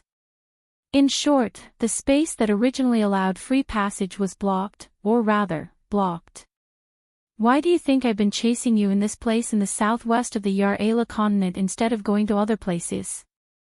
Wu Ming said to the star cup's consciousness that was struggling in his claws. Although the chase between the two only took place in the southwest part of the destroyed Yar-Ala continent, it was still not over yet. Firstly, Wu Ming had purposely trapped Star Cup's consciousness in this place. Secondly, this planet was its palace to Star Cup's consciousness. If it could deal with the enemy in one room, it would naturally not affect the entire palace. After all, no one would choose a plan with less benefits, and the consciousness of the Star Cup was the same. I've been waiting for this moment to come, Wu Ming said in a final tone. The heavy rain of Star Cup's consciousness fell into the fishing net that Wu Ming had set up for a long time. Wu Ming had set up a space lock tactic in the space, and Star Cup's consciousness did not leave this area. In the end, the space lock tactic in the southwest part of the Yar-Ala continent formed a link and formed a magic circle. The magic circle tightly locked the space in the area where Wu Ming and Star Cup's consciousness were. In mathematical terms, it was 1 + 1 + 1 + 1, plus 1 + 1 equals infinity. If it was only a single tactic or multiple tactics, Star Cup's consciousness could use Arthas's physical ability to use the spatial ability to escape. However, the space lock in the southwest part of the Yar-Ala continent had already been formed. In addition to the binding of the heaven lock, Star Cup's consciousness could forget about escaping. Impossible. As Star Cup's consciousness, how could I not discover these tactics that you've set up? Although Star Cup's consciousness did not have much combat power, Star Cup's consciousness could be said to be unprecedentedly powerful in terms of perception, investigation, and so on. No matter what, it was still the consciousness of the planet's sovereign key. Naturally, its spiritual power should be able to detect these tactics. Due to anger, Star Cup's consciousness used its spiritual power to scan the tactics. In the end, it discovered something unusual. The tactics were originally hidden. This was something that both Wu Ming and Star Cup's consciousness knew. Now, these tactics were revealed because they had been activated. Other than that, when Star Cup's consciousness scanned these tactics, it discovered that there were other tactics mixed in with these space-lock tactics. It was because of these other tactics that Star Cup's consciousness did not notice the existence of these space-lock tactics. Those are tactics that can block perception. Star Cup's consciousness was completely shocked. That's right. There were some shielding tactics mixed in with the space-lock tactics. These shielding tactics were like the space-lock tactics. They were linked together and formed a magic circle. It was these shielding tactics magic circles combined with the space-lock tactics magic circle that caused Star Cup's consciousness to be captured by Wu Ming. Even if it's you, it's impossible for you to have a tactic that can block my perception. As the planet's sovereign key's consciousness, it was impossible for its spiritual power not to notice anything. Also, why did my divine firing needle disappear? How many trump cards are you hiding? Star Cup's consciousness seemed to have gone crazy at the moment. It gave off a feeling that it was at the end of its road and would definitely die. However, Wu Ming did not say anything else. You don't need to know about this. Return obediently and apologize to Arthas. As Wu Ming spoke, a trace of lightning and wind appeared on the dragon claw that was holding the Star Cup's consciousness, as well as an invisible source of power. After all, Star Cup's consciousness that had the origin black soil had to be dealt with using origin power. Sizzle sizzle. Lightning crackled. Countless divine lightning surged out of Wu Ming's body. Whoosh, whoosh. The raging storm was mixed in with the thunder and lightning.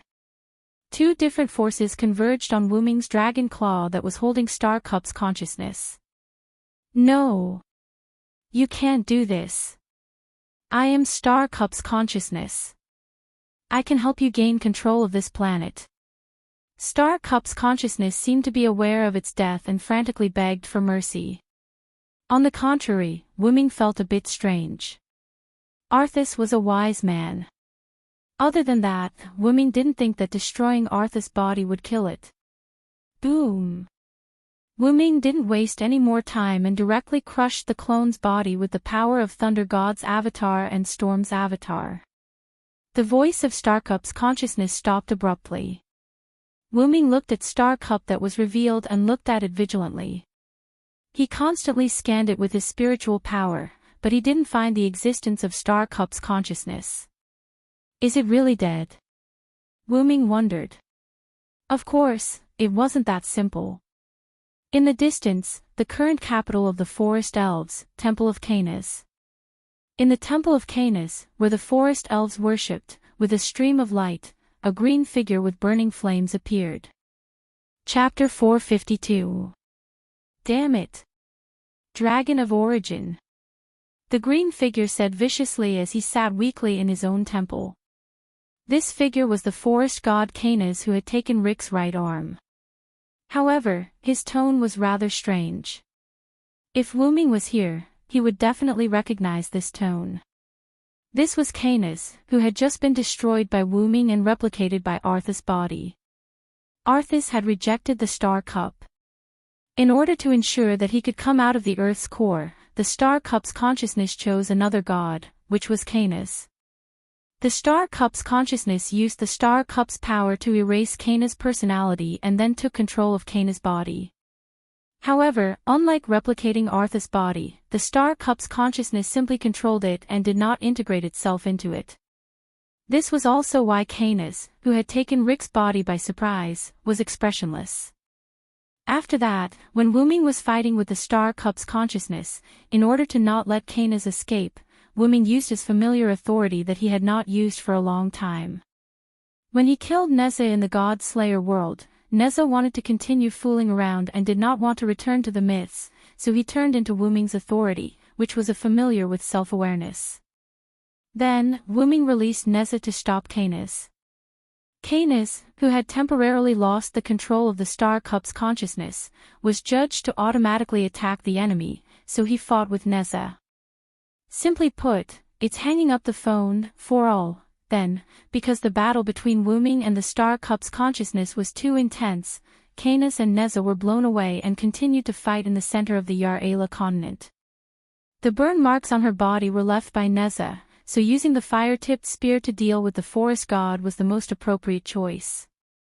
Then, when Wuming crushed Arthas' body that the Star Cup's consciousness had replicated, the Star Cup's consciousness that controlled Kana's body escaped. However, the real result was that the Star Cup's consciousness came to Kana's body and completely took control of her body.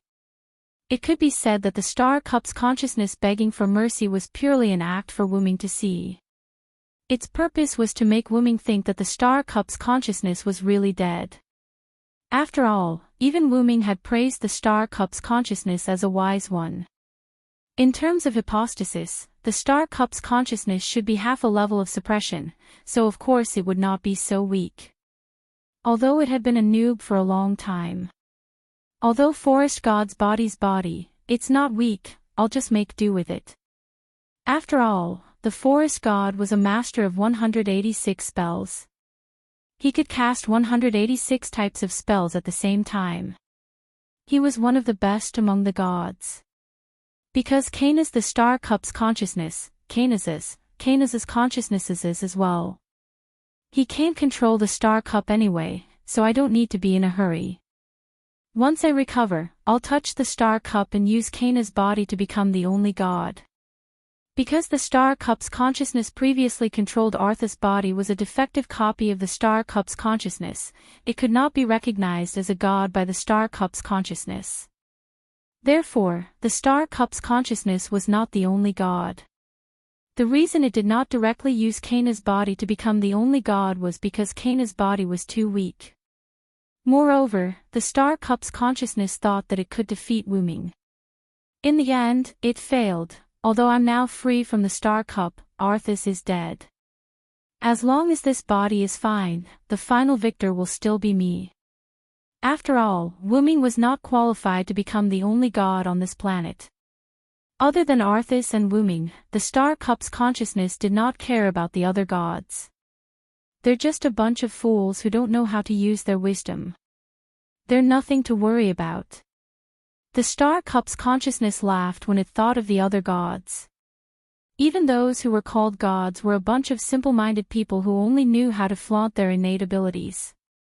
Now that the Star Cup has fallen into his hands, for safety's sake, I'd better stay in this body obediently and wait for him to leave, the Star Cup's consciousness said. After all, we can't use the Star Cup. For the sake of humans, he would not take the Star Cup away. He would definitely leave the Star Cup for the humans. However, Wuming did not know that humans could not use the Star Cup either. I really want to see his expression when he finds out that humans can't use the Star Cup. It'll be very interesting, the Star Cup's consciousness said with a smile. Then, the Star Cup's consciousness controlled Kana's body and destroyed the statue of Kana's that was used for worship with magic. It sat on the platform of the statue and began to repair the body. Kana's body was like a vacuum cleaner that was turned on to its maximum capacity. It could be seen with the naked eye that Kana's body was madly absorbing the spirits in the air. Not only was its spirit injured by Wuming, but its body was also injured by Neza. Therefore, the Star Cup's consciousness needed to recuperate. Now, Kana's body was an existence that would burp if it was hit by the void Zeroth ward or marrow explosion. Therefore, the Star Cup's consciousness needed to heal the injuries of this body. As a natural god, Kana's and other god species naturally had an advantage. As long as they absorbed the spirits in the air, they would be able to slowly recover from their injuries. After all, there was still someone in the outside world that was not to be trifled with. This place was the capital of the forest elves. The chances of someone breaking in were almost zero. Therefore, the Star Cup's consciousness could safely absorb the spirits to heal its injuries. Then, the Star Cup's consciousness that was absorbing the spirits suddenly realized that there was something wrong with these spirits. It was just like when you drank ordinary milk and realized that the milk tasted strange. Then, before the Star Cup's consciousness could react, Kana's body suddenly exploded. Bang! The explosion of Kanas's body caused the entire temple of Kanas to collapse. The forest goblins and forest goblins who were guarding the outside were all in a panic. The temple of the god they worshipped was blown up, and that was a big deal.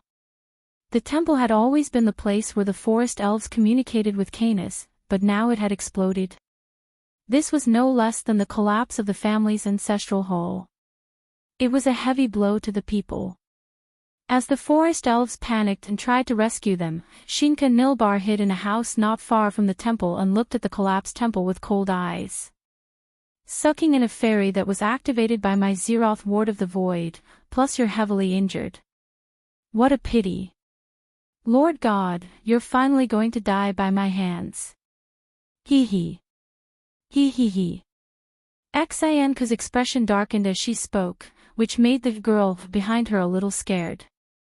This way, we can be together, Nina, say. Senior. The girl, called Nina, looked at her senior nervously. Her body kept trembling.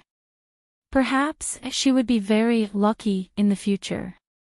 At the same time, Wuming, who was still checking the star cup, suddenly noticed that something was wrong with the star cup.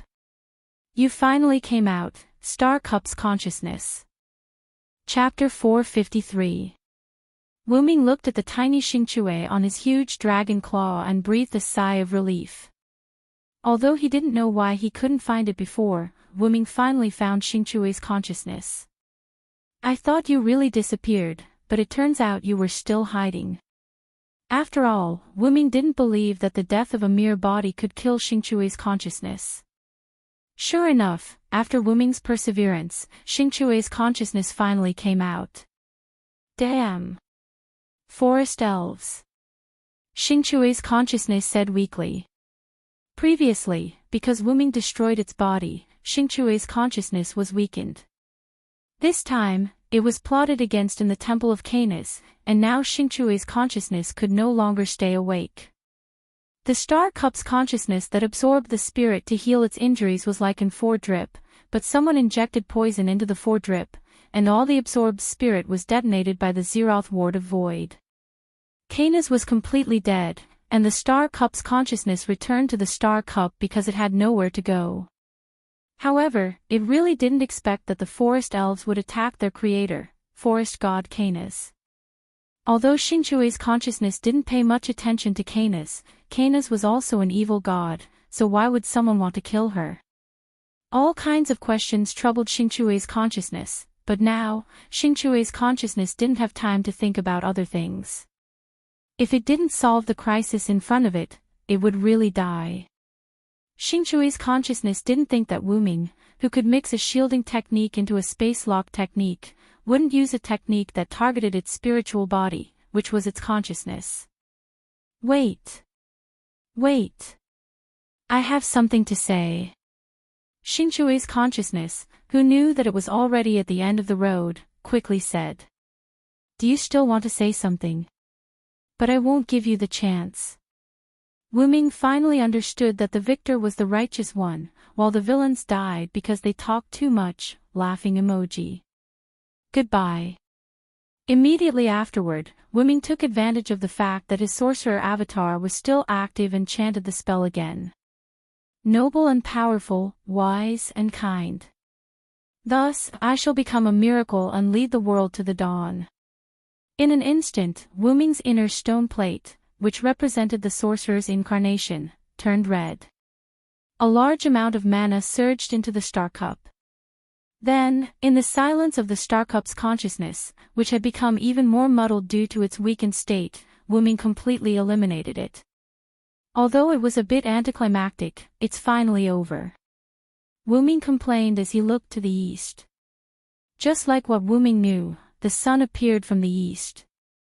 At this time, Wuming just happened to catch the sunrise. Watching the sunrise, Wuming logged out of the dragon seed avatar. Wuming's gigantic dragon body slowly turned into the size of a human. He once again regained his black-haired, red-eyed, and cloaked appearance. Then, Wuming clutched his head in pain. Ugh! The burden is a little too much. The reason why he said that was because more than half of Wuming's 12 avatars were now in a state of overload.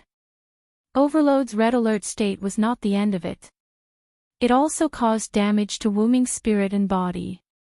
After all, that avatar was not the real body, but a substitute made by Wu Ming. Previously, because of the battle with Artemis, Wu Ming caused his two avatars, the Titan and the Sun, to fall into a red alert state and temporarily could not be used. In order to eliminate the aftermath of the battle between the two, Wu Ming used the combination of annihilation and flood, and at the same time, those two avatars also fell into a red alert state. After all, if it was only annihilation, it would not be able to reach the range, and if it was only flood, it would not be able to eliminate the aftermath, so he had to combine the two. Because Wu Ming's avatar could only use one avatar at a time, using two avatars together directly entered a red alert state. After that, in order to save Rick, Wu Ming's phoenix was also unable to be used. Otherwise, Wu Ming wouldn't have to chase after Star Cup's consciousness, he could just use phoenix to catch it. Fortunately, Wu Ming's avatar was not counted in the number of avatars he could use.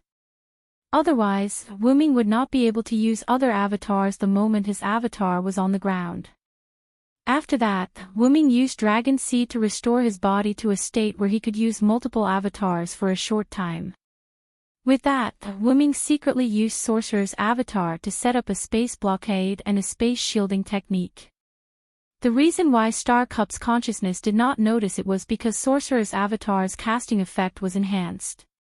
After that, because he needed to destroy Artemis's avatar that Star Cup's consciousness copied, Storm and Thunder God also fell into a red alert state for the time being. In addition to Warrior's avatar, Wu Ming had a total of 8 avatars in overload. Previously, Star Cup's consciousness provoked Wu Ming with words, which made Wu Ming angry, and then attacked Wu Ming with Firing Needle. At that time, Wu Ming used Warrior's avatar to seal Firing Needle. After all, Wu Ming was also a man who fought Artemis before, so he was very familiar with Firing Needle. Although Wu Ming's warrior avatar evolved from Welaslana's warrior avatar, unlike Welaslana's warrior avatar, he didn't need to chant to use it on the enemy, he only needed to know the knowledge to use it.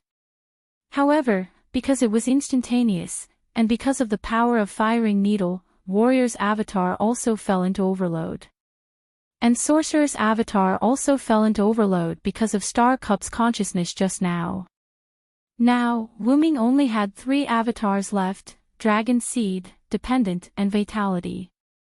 9 avatars fell into overload. Because of that, Wu Ming felt very uncomfortable, both physically and mentally.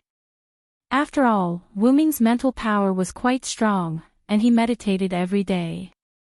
At that moment, he just felt a little tired. On the contrary, his physical body had some problems.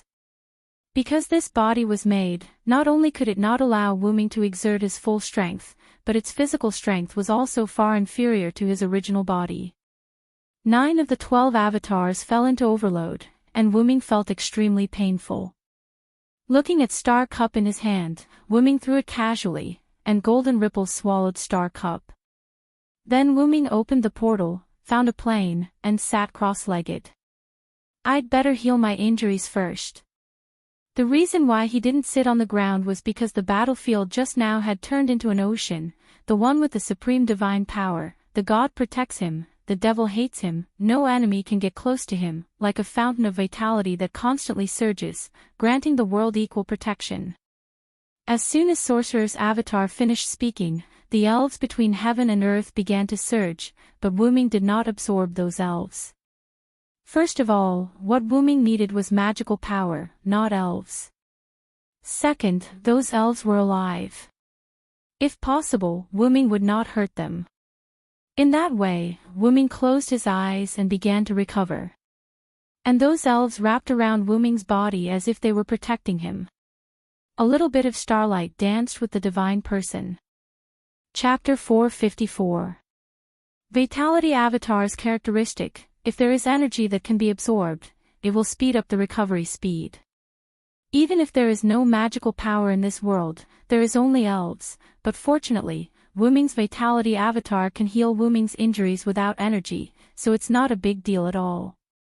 After almost an hour, Wuming's injuries were almost healed.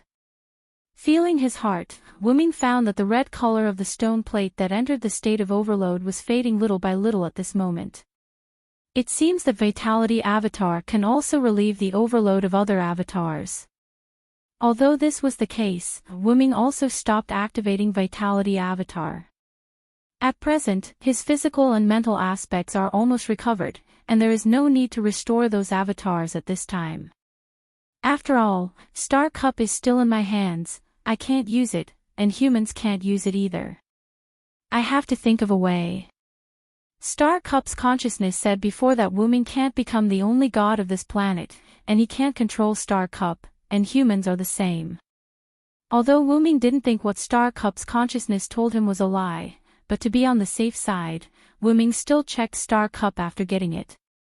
Wuming indeed can't control Star Cup, maybe because Wuming himself is not a native of this world. And as for whether humans can control Holy Cup, Wuming doesn't know. After all, Star Cup's consciousness said so. If humans are not recognized by Star Cup, it is likely that humans can't become the ruler of this planet, just like what Star Cup's consciousness said. Forget it, let's take one step at a time. With that said, Wuming withdrew from his inner world and opened his eyes. When Wuming observed his inner stone plate, he sensed that some people came from the outside world, but because the other party was not malicious, Wuming didn't care. However, it was not good to just leave those people alone, so he was ready to come out to meet them at this time. Then he was shocked by the scene in front of him. Wuming opened his eyes and saw many little angels in front of him. Ahem. They were the infant version of Sky Wings, and a huge fantasy breed that looked like a floating island, Abendheim. Anyone who saw this scene would be given a fright. Nearly 10,000 Sky Wings were collectively kneeling on this vast plain. It was a spectacular sight. It was a good thing that Silent Cry had randomly chosen a plain. Otherwise, the Sky Wings would not have been able to collectively kneel here. Moreover, with Abendheim around, this plain seemed a little small. Why are you here? Wuming subconsciously asked when he saw the Sky Wings half kneeling on the ground with their heads lowered. Although Wuming sensed that someone was coming, he didn't expect there to be so many of them. When Wuming didn't release his psychic power, he only maintained a vague sense of perception. Therefore, when Wuming opened his eyes, he was shocked. Soon after, Osriel, who was at the front of the Sky Wings, answered Wuming. Lord Arthas has entrusted us to you. From now on, Lord Wuming will be our new master, Osriel said expressionlessly but respectfully. As the first Skywing breed created by Arthas, Osriel was the equivalent of the big sister of the Skywings. Thus, with Arthas dead, Osriel was the leader. That's true. Arthas has entrusted you all to me, Wuming said and began to ponder. Wuming did not know if the Skywing breed's personalities were like Arthas, where the strong were respected, but since Arthas was worried about his creations, Wuming believed that although these Skywings had been entrusted to Wuming by Arthas, they might not be calm on the inside. Having become the subordinates of the enemy who had killed their master, and having been entrusted to do so by their master, Wuming did not believe that the Skywings could be as heartless as the Triumph breeds. Ahem. Although it wasn't very nice to say that about the Triumph breeds, aside from Shobi, the rest of the Triumph breeds were truly heartless, Wuming released his mental energy and probed the tens of thousands of Skywings in front of him, discovering some clues. Every Skywing breed had a sad expression on their faces, and Wuming could tell that they wanted to commit suicide. The reason why they had been able to follow Osriel to Wuming was very likely because they had to obey their master's final order. This was no good. Putting aside whether or not Wuming would order them to do some missions, in this state, they might not be able to survive in battle. 90% of those whose hearts were already dead would die in that battle. The remaining 10% were those who were strong enough to survive even if they fought absent-mindedly. Instantly, Wuming came up with a good idea. Raise your heads, Sky Wings, Wuming used his magic and softly said, but his voice still reached the ears of every Skywing breed. The Skywings raised their heads and expressionlessly looked at Wu Ming. Arthas is a worthy opponent, but the two of us have our reasons for fighting. Arthas was doing it for his lifelong wish, while Wu Ming was doing it for Arthas not to snatch the Star Cup. In the end, Arthas's death could be considered an accident. Wu Ming had not expected Arthas's spirit essence to be sealed into the throne by the Star Cup's consciousness. If Wu Ming had really wanted to kill Arthas, he would not have used the power of the flood and annihilation to eliminate the aftermath of their battle. I won't pretend to be polite with you. Arthas's death is truly an accident. When Wu Ming said this, not only did the Skywings who had thoughts of committing suicide become angry, even the Skywings who wanted to obey Arthas's final order frowned, especially Osriel. But I won't shirk my responsibility. I'll take on this responsibility and the task my friend Arthas entrusted to me. After all, the two of them had hit it off immediately after the battle. Regardless of whether Arthas died or not, the friendship between the two of them was inseparable. Have hope for the future. Don't give up on your lives, because I'll always be waiting for you. I'll wait for you to challenge me until you kill me. Wu Ming's words caused an uproar among the Skywings. Even Abendheim was shaken. It was clear that he was not calm. You guys also want to avenge Arthas, right? As one of his murderers, you'll definitely choose to avenge him if you can. Wu Ming was like a demon, tempting the Skywings. I'll give you the right to challenge me. Live on and work hard to become stronger. Don't you guys have practically unlimited lifespans? Then, let your own blade be your lifelong goal. Almost every Skywing excitedly flapped their wings. Some really wanted to kill Wu Ming, while others were excited to be able to challenge an expert like Wu Ming. Osriel's eyes widened as she stared at her current master in shock. As the big sister, how could she not see that Wu Ming was giving the Skywings hope and a goal to live on? Apart from Osriel, quite a few of the more senior Skywings also saw Wu Ming's intentions. Perhaps letting him become the new master of the Skywings wasn't a bad idea. Afterward, the Skywings spoke in unison. As you command, my lord. Chapter 455. After that, Wu Ming brought the Skywing breeds back to Abendheim and began to use Abendheim's restoration technique to heal the Skywing breeds. After using all their strength, the Skywing breeds would turn into a 10-year-old child and enter a weakened state. Wu Ming even suspected that Arthas was a lolicon. In this weakened state, the Skywing breed's combat strength would be greatly reduced. It could be said that even the weakest human in this world could kill a Skywing breed. In response to this, the Skywing species used a technique to develop a set of equipment specifically designed to speed up their recovery. After the Skywing breeds used up all their strength and turned into children, they would need about 50 years to recover to their original state. Of course, this number was under the condition that there was no external force, and the Skywing breeds relied on their own strength to recover. With the Skywing breeds' belligerent nature, they would not be able to fight freely for 50 years. However, this was how the restoration technique was created. Through a special technique, the Skywing breeds developed a device that could speed up the recovery of the Skywing breeds after using up all their strength. In just a few days, the Skywing breeds could completely recover what would take 50 years to recover. Not only that, but if they were heavily injured, they could also go to the restoration technique to recover. Simply put, it was like the spring in the game. However, because there were not many devices, they could only be used in batches. It would probably take several months for the nearly 10,000 Skywing breeds to recover. Wu Ming looked at the device in front of him. One by one, the Skywing breeds floated in the device, and the spirit around them accelerated into their bodies. Wu Ming had some ideas. The Skywing breeds shrank because they ran out of energy, and this device is used to speed up their absorption of spirit. So that's how it works, Wu Ming said after seeing through the mechanism of the device. Your judgment is correct, Sir Wu Ming. This is the mechanism of our Skywing breed's restoration technique, Meow, Osriel, who had been following Wu Ming, said with a strange tone. Wuming looked at Osriel with a strange expression. Why didn't Osriel use the word meow before, but now? Could it be that she had forgotten because she was too sad? Wuming thought as he looked at Osriel.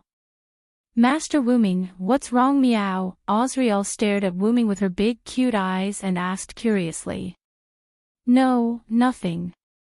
Wuming shook his head. Wuming felt that if he continued to ask, it might be very bad, so he didn't ask. It was just a habit. By the way, Osriel, come with me. Wuming turned and walked towards a corner behind him. Meow.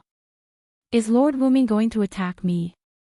For my sisters, I'm willing to go through fire and water today. Meow. Osriel instantly acted as if she was about to be defiled, and then acted as if she was willing to go through fire and water to die a heroic death. What are you thinking about? It's just an experiment. Wuming turned his head and looked helplessly at Osriel, who was possessed by a drama queen, and complained. Experiment, meow. Osriel was puzzled. Although she had been acting just now, Osriel's puzzled expression was real. She was puzzled by Wuming's experiment. However, although she did not understand or know what the experiment was, Osriel still obediently followed Wuming to a corner. Are you ready, Osriel? Wuming pretended to be serious as he looked at Osriel. I'm ready, meow. Osriel said nervously. It could not be helped. Who asked Wuming to be so serious? Then, Wuming began to chant. The one who has the supreme divine power, the God protects him, the devil hates him, no enemy can get close to him, like a fountain of vitality that is constantly surging, grant the world equal protection. After Wuming finished chanting, his body began to glow. Then, Wuming put his palm on Osriel's head. With Osriel's current height, Wuming could just touch Osriel's small head when he raised his hand. In an instant, the light on Wuming's body passed through Wuming's arm on Osriel's head. Immediately afterward, countless elves gathered, creating a strong whirlwind. Osriel and Wuming were like the eye of the storm, attracting countless elves with them as the center. Osriel was growing a little bit bigger, but the speed was very slow. After seeing the effect, Wuming increased the output of vitality incarnation. Then, in just a few breaths, Osriel grew back to her original state. In short, Osriel recovered from the state of a 10-year-old child to the state of a 16-year-old girl. Sure enough, vitality incarnation was also useful for the Skywing race. Wuming said in his heart. Immediately afterward, Wuming put down his hand on Osriel's head, and then said to Osriel. Check if you have recovered, Osriel. Osriel reacted instantly and began to feel her physical condition. Osriel was stunned from the beginning. If it weren't for Wuming's words, it would have taken her a while to recover. Meow.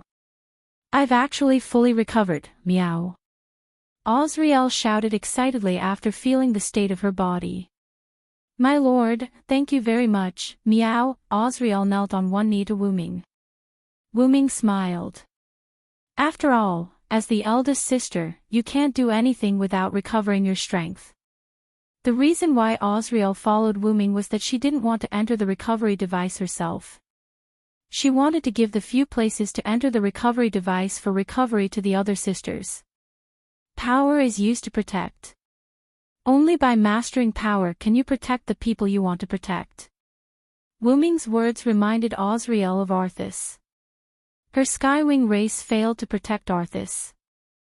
Then, Osriel looked at Wuming.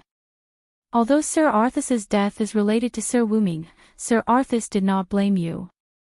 Instead, he entrusted us to Sir Wuming. Therefore, I persuaded the sisters who opposed and led the Skywing race to find Sir Wuming. Osriel got rid of her habit of speaking. When Osriel said this, Wuming understood. It turned out that Osriel had done some brainwashing on the Skywing race. Thinking about it, it made sense. How could they so easily submit to their master's enemy, even if it was the original master's order? However, I don't know if it's because Sir Arthas's status is too high, or if it's because I've been bound by the idea of the strong being respected, but I don't feel too much about Sir Arthas's death, nor am I too hostile towards Sir Wuming. What I'm thinking about is the future of my sisters. That was why Osriel had brought the Skywing race to Wuming so quickly. Wuming did not say anything, nor did he interrupt Osriel. He just listened quietly. I've thought about it before. Someone who was entrusted by Sir Arthas can't be too bad. Now that I think about it, it's not unreasonable for Sir Wuming to be able to defeat Sir Arthas. Osriel then smiled sweetly at Wuming. Protecting the thoughts of others. Is that why Sir Wuming is so powerful? I'll remember that.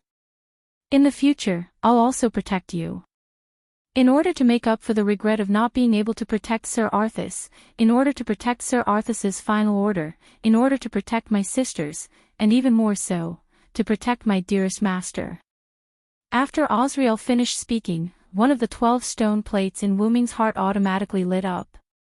In an instant, Osriel's eye of the sword, which represented death, began to change. The sword became wider, and it became similar to a shield, which represented protection. Protect me. Wuming really did not think that there would be a day when he would need protection. If that day came, the enemy would not be someone that Osriel could deal with. However, it was her intention. I'm really looking forward to it. I'm waiting for that day. Chapter 456. After coming out of the corner with Osriel, the other Skywings looked curiously at Soundless and Osriel, who had recovered her body. After all, Osriel was still in her infant state. In just a few minutes, Osriel had returned to her original state. Not only that, but Osriel's aura had also become different from before. This could not help but make people, no, it made the Skywings curious. In addition, the gathering of elves and the whirlwind in the corner had also attracted the attention of the Skywings. They were eager to know what had happened. Wuming helplessly looked at the dozens of pairs of wolf-like eyes. I think the Skywings are not thirsting for knowledge, but for the unknown. When they all recover, I must give the order for all of them to learn and collect knowledge. Aren't you all interested in the unknown? Do you know the saying, there's no end to learning? Go and learn. Ahem. Lord Wuming has something important to say. Hurry up and call the others over. Tell everyone that the Skywings in the recovery device should also go and help, meow, because the recovery device was limited, except for the Skywings who had entered the recovery device and the dozens of Skywings who had stayed behind. The other Skywings returned to their rooms. By the way, the Skywings' rooms did not have doors or windows, and they could only be entered through the Skywings' innate spatial ability. Although they had entered the weak state of a 10-year-old child, the Skywings could still use their spatial ability to enter and exit their homes, although it was very strenuous. Afterward, the Skywings who had stayed behind and the ones in the recovery device left to call for others. The reason for this situation was because of Osriel's suggestion. First, let's talk about the change in Osriel's eyes. Originally, the Skywings' eyes had a sword-like pupil. Now, Osriel's pupil had turned into a shield. This was not entirely accurate. It should be a pupil that was both sword-like and shield-like. To put it simply, it should be similar to a broad-bladed sword. It was the kind of door that could be used as both a sword and a shield. A broad-bladed sword. The reason for that was because of Wuming's avatar, dependence. When Osriel really wanted to submit to Wuming, she happened to have Wuming's magical power in her body, which triggered the ability of dependent. Now, Osriel had truly become Wuming's subordinate. Moreover, she had signed a contract and formed a connection with him. Wuming could summon Osriel to help him at any time. In a sense, it was the same as Athena, Guinevere, and Lancelot in the God-Slayer world. However, it was more troublesome to summon Athena and the other subordinate deities, while the connection between Osriel and Wuming was brought by the dependent, so Wuming only needed to use the dependent avatar to summon Osriel, which was much more convenient than summoning Athena and the others. Azrael also noticed that she had a connection with Wu Ming, but because she wanted to be loyal to Wu Ming, Azrael did not mind at all. Then, Azrael proposed that all the Sky Wings should sign a contract with Wu Ming. Wu Ming was a little reluctant. After all, not all the other Sky Wings would be willing. The only belief of the Sky Wings was Arthas, and Wu Ming did not explain much about Arthas' spirit marrow, so in the Sky Wings' hearts, Wu Ming was the murderer of Arthas. The Sky Wings would follow Wu Ming nominally, but if they really signed a master-slave contract, Wu Ming judged that not too many Sky Wings would accept it. Anyway, that was what Wu Ming thought, but he could not resist Azrael's half-instigation and half-coercion. Azrael told Wu Ming that even if he could not form a contract with all of them, he could at least form a contract with some of them. Lord Wu Ming, you're not that bad in the eyes of the Sky Wings, meow. Besides, you're underestimating the Sky Wings too much, meow. These were Azrael's exact words. Afterward, Wu Ming and Azrael came together. Of course, it was also necessary to help the Sky Wing breeds recover. After all, Silent Wonder had agreed to Arthur's request. Now that the Sky Wing breeds were his kin, he had to treat them better. The Sky Wings were created god-slaying weapons, so they had strict rules when it came to discipline. Even though there were nearly 10,000 of them, the Sky Wings quickly gathered. Not long after, all the Sky Wings were in front of Wu Ming. Because there was not much space on Abondiheim's body, the ground, the air, and the trees were filled with Sky Wings. They were all waiting for Wu Ming to speak. Wu Ming glanced at Azrael, and she bowed to Wu Ming before retreating behind him. I've gathered everyone here mainly to recover your bodies. Azrael is an example. My authority can have a recovery effect on your bodies, so I wish to recover all of you in one go. The moment Wu Ming said this, almost all the Sky Wings were stunned. Even their original master, Arthas, could not recover all of them in one go. Also, Azrael has already established a contract with me, so I can summon her at any time. This is also my authority, but Azrael is completely willing. With that said, everyone turned to look at Azrael. Azrael nodded, indicating that she was willing to do so. It would be bad if the Sky Wings mistakenly believed that Wu Ming was forcing Azrael. Arthas didn't tell you, so you might not know. I'm a god from another world, and I might need helpers from time to time. After all, there might not be any more wars in this world, so I wish to sign a contract with all of you. However, this won't be forced. Those who aren't willing can leave now. In a while, I will restore the bodies of those who aren't willing, and for those who are willing, I will establish a contract when I restore your bodies. With that, Wu Ming waited for the Sky Wings to move. The reason there would not be any more wars was that Wu Ming had decided to find a god that could replace him as the only god and forbid war in this world. This could be considered as taking care of the humans a little. After Wu Ming finished speaking, he realized that not a single Sky Wing moved. Wu Ming frowned as he looked at the Sky Wings. Thinking that he had not made himself clear, Wu Ming spoke again. Did I not make myself clear? Those who aren't willing can leave. My lord, we are willing. Nearly 10,000 Sky Wings said in unison. With nearly 10,000 mouths speaking at the same time, Wu Ming was given a fright. That's why I said, Lord Wu Ming, don't underestimate us Sky Wings, meow. Azrael looked at Wu Ming gloatingly and said. We won't disobey Lord Wu Ming's final order. Even if we do, we'll submit because of Lord Wu Ming's order, meow. I'll give you the right to challenge me. Live on and work hard to become stronger. Don't you have almost unlimited lifespans? Then, make killing me with your own hands your lifelong goal. This was Wu Ming's order. We can't follow you to another world, so we can't fulfill this order. What if you don't come back, Lord Wu Ming? Azrael was like a fox that had just eaten grapes, smiling at Wu Ming. Azrael was right. After all, Wu Ming was not a native of this world. Wu Ming had his own world, and he needed to go back. Although he would return to this world, he would not be able to do so many times. Besides, there are plenty of sky wings who have submitted to your spirit, meow. The sky wings were not idiots. Wu Ming had given them motivation and a goal to live on.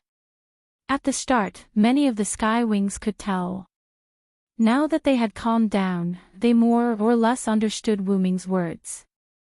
With a series of reasons such as, "I'll definitely fulfill this order, thank you for giving us a new goal to live on," and "Lord Wu Ming's words must be obeyed," the sky wings completely accepted Wu Ming's contract. Wu Ming smiled. That guy Artrius really has a bunch of awesome children. Even I'm a little jealous.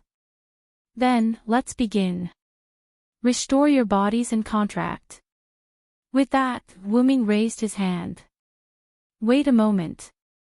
At this moment, an extremely pleasant voice was heard. Chapter 457. With that pleasant voice, a figure flapping its wings landed in front of Wu Ming. She was wearing the same clothes as the other sky wings, with socks of different lengths and colors. She was even wearing only one shoe. She had a long hem and a pair of small wings at her waist, which made one wonder if she could fly. She had orange eyes that leaned toward gold, and her eyes were filled with death.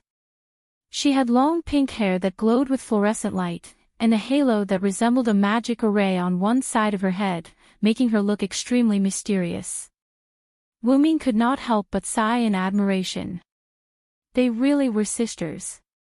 Azriel's clothes were similar to the girls', and aside from her heterochromatic eyes, her hair color being different from the girls', her halo being more complicated, and her face being a little different, Wu Ming would believe that the two of them were sisters. On the other hand, because the other sky wings had always been in the shape of children, Wu Ming could not tell how similar they were. Thus, Wu Ming chose a sky wing that was the same size as Azriel, and he began to compare them. However, there were a few things that caught Wu Ming's attention. The Skywing girl's figure was as graceful as an angel's, but her eyes were as cruel as a demon's, and her entire body reeked of blood. Although the Skywings were all 16 or 17-year-old girls, because of the war, they were filled with ruthlessness and death, and Azriel was no exception.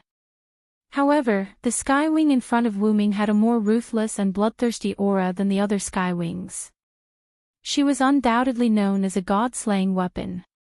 Wu Ming looked into her eyes. Although she was smiling, the death in her eyes was no less than the other Skywings. In fact, the other Skywings could not even catch up to her. This was an extremely dangerous fellow, more dangerous than any of the Skywing species present. This was Wu Ming's conclusion. Even more interesting was that she did not have the body of a child like the other Skywings. Instead, she had the body of a normal girl like Azriel. Little G, why are you only back now?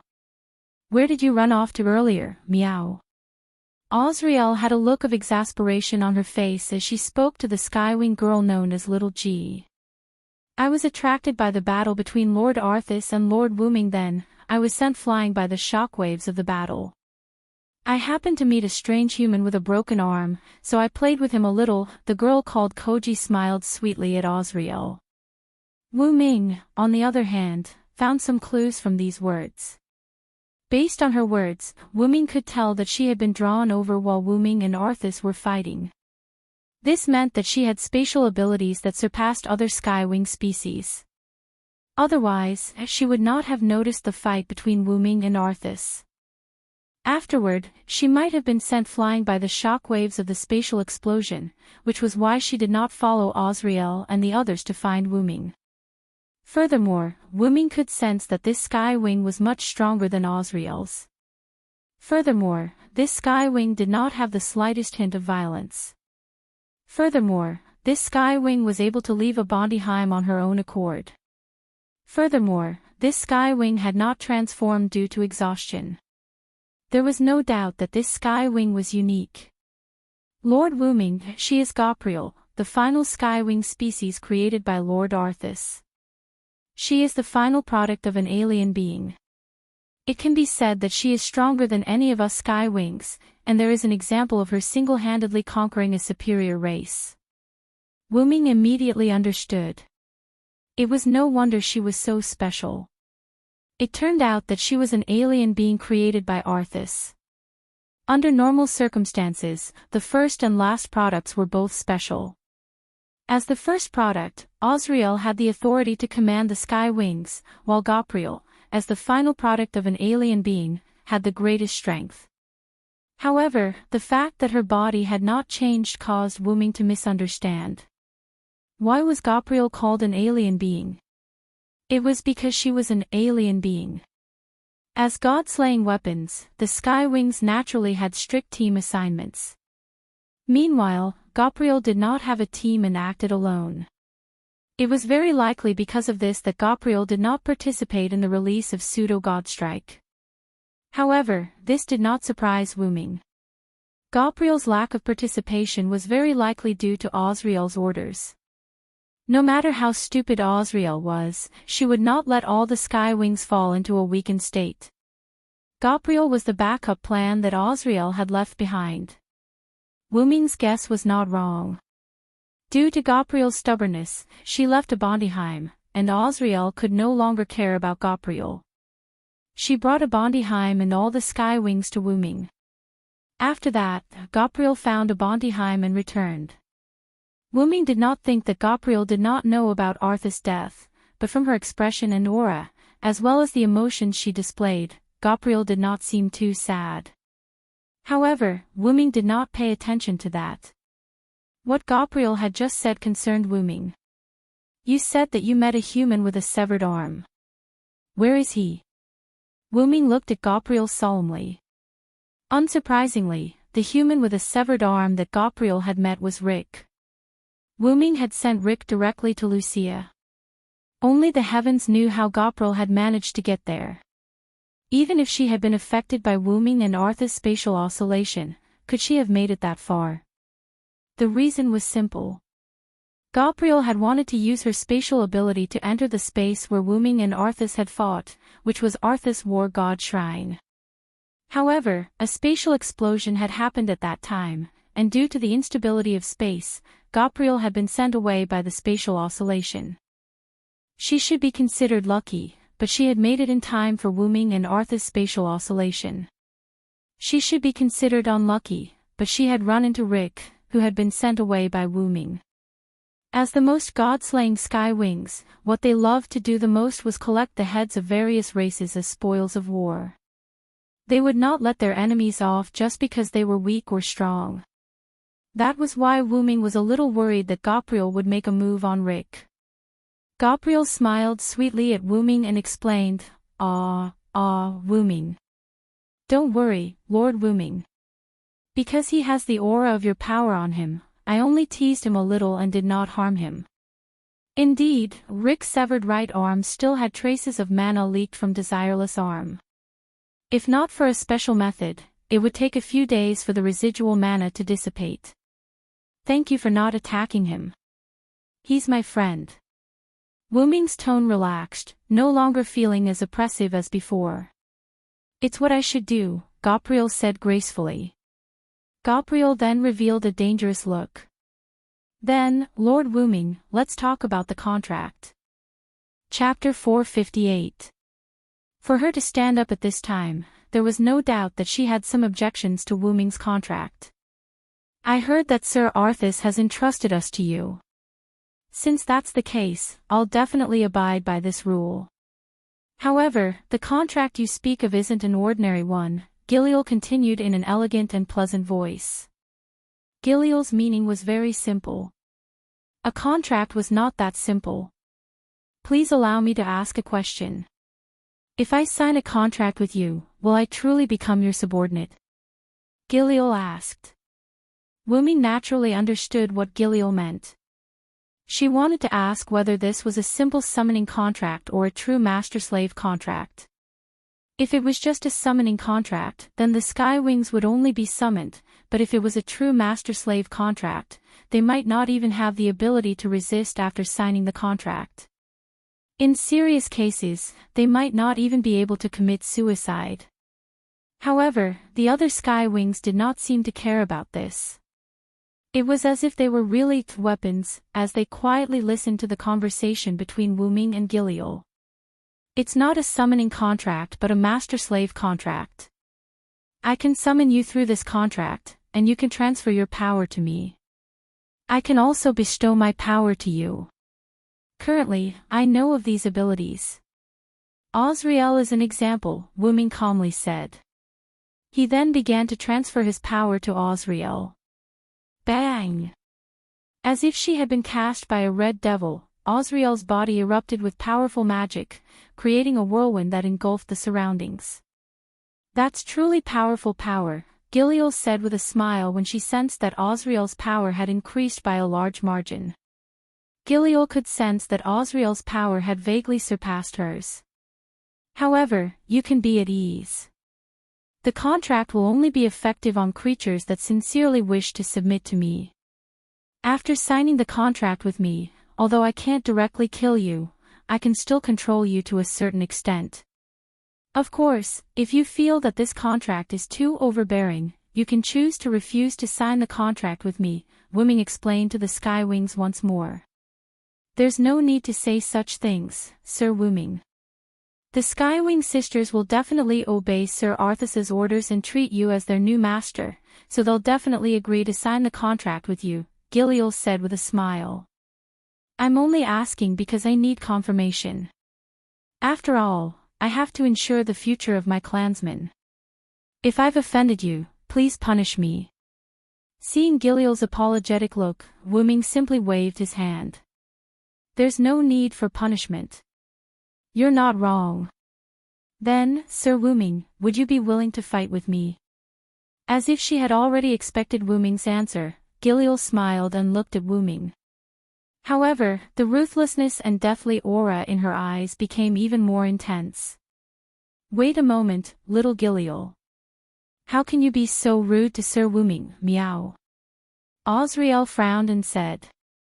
After being strengthened by Wu Ming's power, she appeared extremely dignified. If only I could get rid of that last quirk, Wu Ming laughed when he heard that. I'm afraid that you wanted to fight with me from the start, Giliol.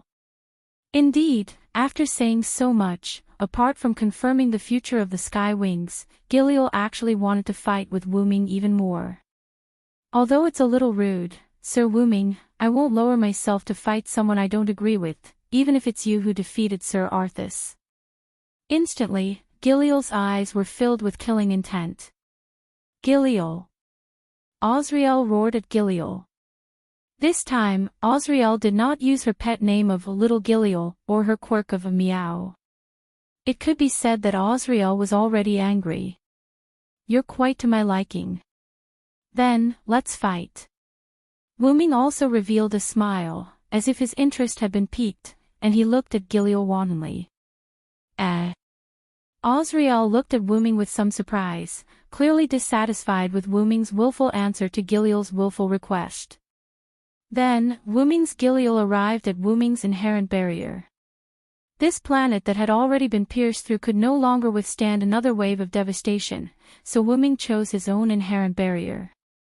Because it was the ability of Ansavolga's staff, the first 8 layers that were destroyed had not yet recovered, unlike the ordinary inherent barrier, which would remain intact after the magician activated it again. Although the 9th and 10th layers were quite narrow, Giliol did not say anything. It was better to say that for Giliol, any kind of battlefield made no difference. While the Skywing species waited patiently, several minutes later, Silent Wonder came out of the inherent barrier with the miniature Gopril in hand. Ah! So fast, meow! Osriel had a surprised expression. This opportunity is really careless. She used all her energy to release Heavenly Strike after a few simple exchanges, so naturally, it's going to end soon. After Wu Ming resisted Giliol's attack, Giliol, who had no energy left, could be said to have lost. I'm a little excited, but I didn't expect Wu Ming, Sama to be able to resist my Heavenly Strike. Gopril, who was being carried by Silent, wasn't embarrassed at all. Instead, she smiled proudly, as if she had won the match. Although I can't use most of my powers, I can still use magic. When Giliel used Heavenly Strike, Wuming entered his magician avatar and used one sealing technique after another to directly seal Giliel's killing move. After all, in theory, in the face of a tsunami, you only need a flame countless times larger than a tsunami to evaporate the tsunami. Silent had made use of the principle of quantitative change leading to qualitative change. Relying on a magician's extraordinary use of magic sealing spells, he had sealed Jillian's moves. Fortunately, Giliel's Heavenly Strike was just a simple energy attack. If it was a noble phantasm, Wuming would not be able to seal it, at least not now. It's really annoying, meow.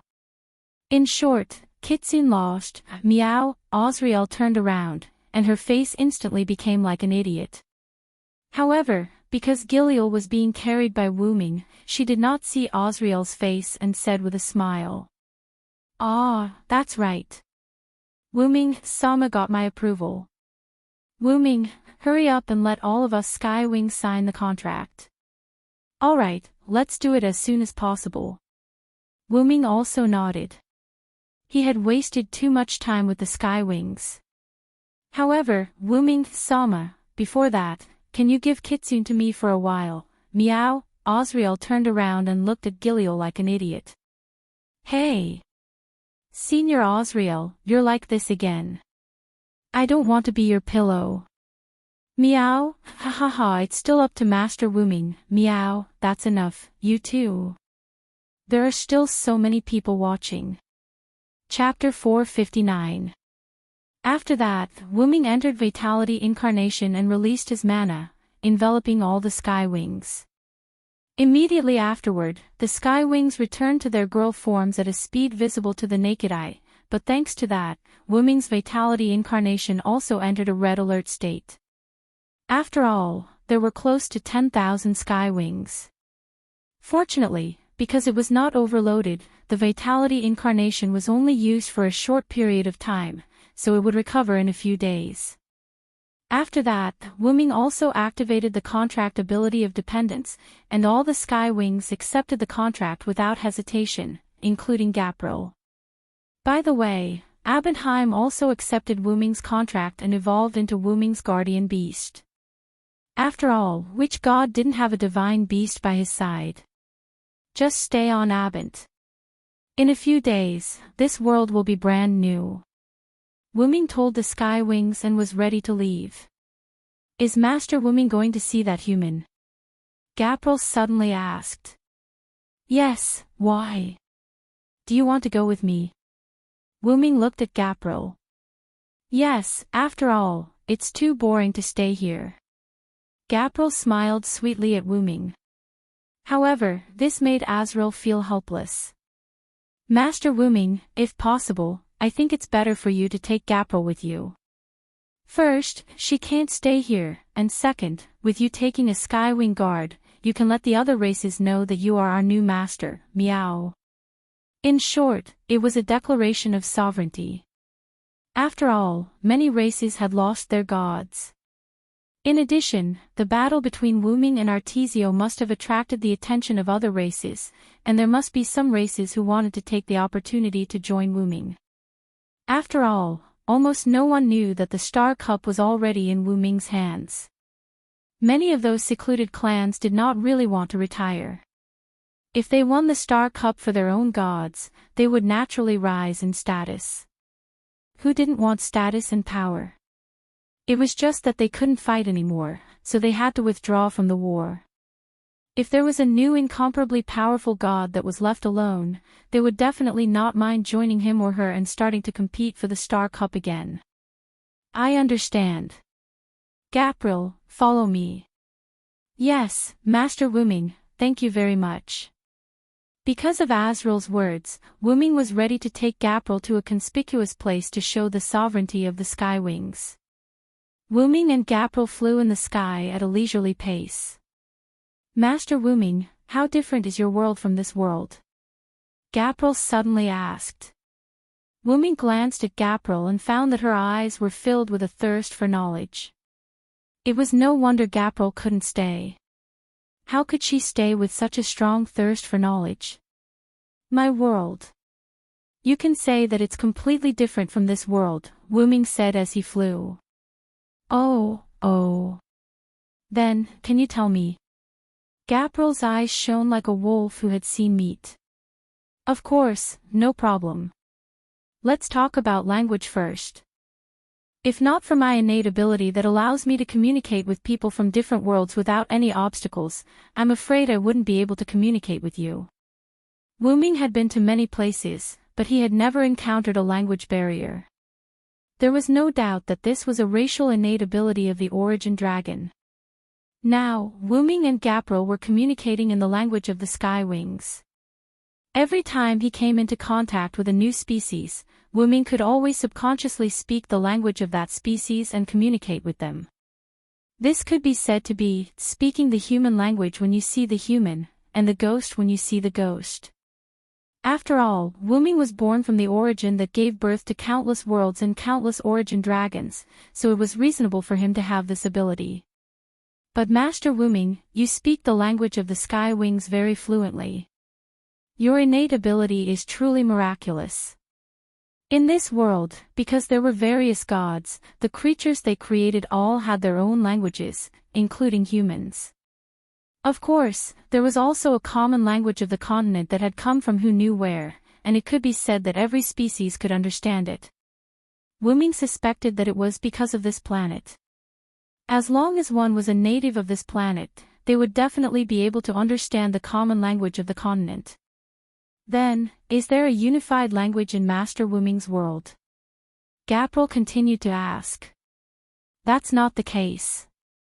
There are many countries and regions in my world. Just like this world, they were also invented by the races of each region. However, in my world, humans make up the majority, and other races are in the minority. Humans also have many races, Wu Ming began to explain non-stop, telling Gabriel about the world of type moon. Yellow skin, white skin, and black skin. Humans can use magic. Magic? Generally speaking, it's not much different from magic. True ancestors and death apostles. I didn't think that your world would have fantasy breeds. Is this a character named Rune? Indeed, I can feel the tremendous power contained within it. Not long after, Wu Ming and Gabriel came to an uninhabited forest. Along the way, Wu Ming told Gabriel many things, and Gabriel listened very carefully to the stories that Wu Ming told her. This greatly moved Wu Ming, and he even displayed the Lune runes for Gabriel to admire. After all, anyone would be happy to be able to listen to him so attentively. Just as Gabriel was drooling like an idiot looking at the Lune runes that Wu Ming drew in the air, she heard a bang, and the Lune runes all disappeared. Ah! Master Wu Ming. Gabriel looked at Wu Ming with dissatisfaction. Without a doubt, Wu Ming had put away the Lune runes. Alright, we're done with our stroll. It's time to get down to business. Wu Ming would not forget about business just because he was having a good time chatting with Gabriel. Yes. Then, Master Wu Ming, you should have summoned me earlier, he. He. Gabriel then turned into an idiot again, letting out an extremely idiotic sound. Yes. I got it. Wu Ming bitterly smiled. He did not see any other skywing species being so curious. Could it be because Gabriel was the final product? Wu Ming even began to suspect that the skywing species that had robbed the old capital of the forest fairies and stolen all the grimoires was Gabriel. Gabriel's thirst for knowledge was truly too exuberant. Shaking his head, Wu Ming no longer thought about this. He purposefully looked around before opening a teleportation gate and entering with Gabriel. The spies of the other species hidden in the surroundings wiped off their cold sweat and quickly retreated. All sorts of probing spells were also dispelled. Chapter 460. In a cave, the water around him shimmered with the light of special ores. Rick was still wearing his tattered clothes from the forest god's attack. He sat on a stone bench uneasily. However, he was not alone. In this cave, there were other ghosts that Rick had chosen. Rick had asked them to rest in other caves. Rick wanted to be alone in this cave. They were all missing an arm or a leg, but fortunately, none of them were missing. Wu Ming's potion was indeed effective. None of them were crippled or had their skin fester due to the black ash, but they were still missing an arm or a leg. The ghosts did not always apply the black ash. They only applied it when they arrived at their destination and began their mission. This meant that they did not have any black ash on them when they were on their way. Putting aside the demons hidden on the continent, there were also those who were alone or hidden in the path that the ghosts had to pass through. Any single person of another race who accidentally discovered the ghosts was enough to pose a fatal threat to the ghosts. Coupled with the dangerous environment, it was a miracle that the ghosts were only missing an arm or a leg. There were no casualties. This is the possibility of being human. However, in the face of absolute power, we humans are still too weak, Rick said self-deprecatingly when he thought of everyone's efforts. Rick had been returning to this stronghold ever since Wu Ming teleported him back to Lucia. However, his luck was not good. He ran into a sky wing on his way back. How is that possible? Aren't the sky wings at war with the forest goblins and goblins? Rick was dumbfounded. Without the black ash, the sky wings had long seen through his human identity. Now, Rick was prepared to die. Oh, a special human. This feeling of facing death with equanimity. Are you prepared to die? As he had lost his right arm, Rick took out a dagger with his left hand and glared at the sky wing in front of him. Although Rick used his left hand to wield the dagger, it did not affect him much. To survive in such a world, it was necessary for both hands to master the way to use weapons. Not a bad eye. Looks like I'll have a decent spoil of war today. The Empyrean Wing smiled. As someone who was very familiar with other races, Rick naturally knew that the spoils of war the Sky Wings were talking about were the severed heads. Well, it just so happens that I have something to do right now. I'll put your head on your neck first. It was as if the Empyrean Wings were playing a prank on him. With a delighted smile, they took to the sky and left. Then, Rick slumped to the ground. Although Rick didn't know why the other party had spared him, the most important thing was that he had survived. I wonder how the Villo is doing. Rick began to worry again. No matter how he looked at it, the person who had taken his arm was not someone to be trifled with. Not to mention, Wu Ming had called her the forest god Canis. Although he did not know if it was the real forest god Canis, Rick knew that the enemy was not to be trifled with. The Earth's core has indeed been pierced through, so the star cup should have been released as well. Then, the Earth's crust shook violently last night. Could it be that the gods were fighting for the star cup? Rick frowned. Rick saw the Earth's core being pierced through, but he did not see who had obtained the star cup. Therefore, Rick guessed that the Earth's crust shaking was caused by the gods fighting for the star cup.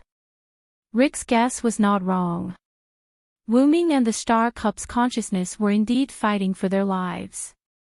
It was inevitable that whoever won would obtain the star cup. However, if you think about it carefully, this is also beneficial to humans. No matter which god gets the star cup, the war will naturally end. However, Rick immediately shook his head.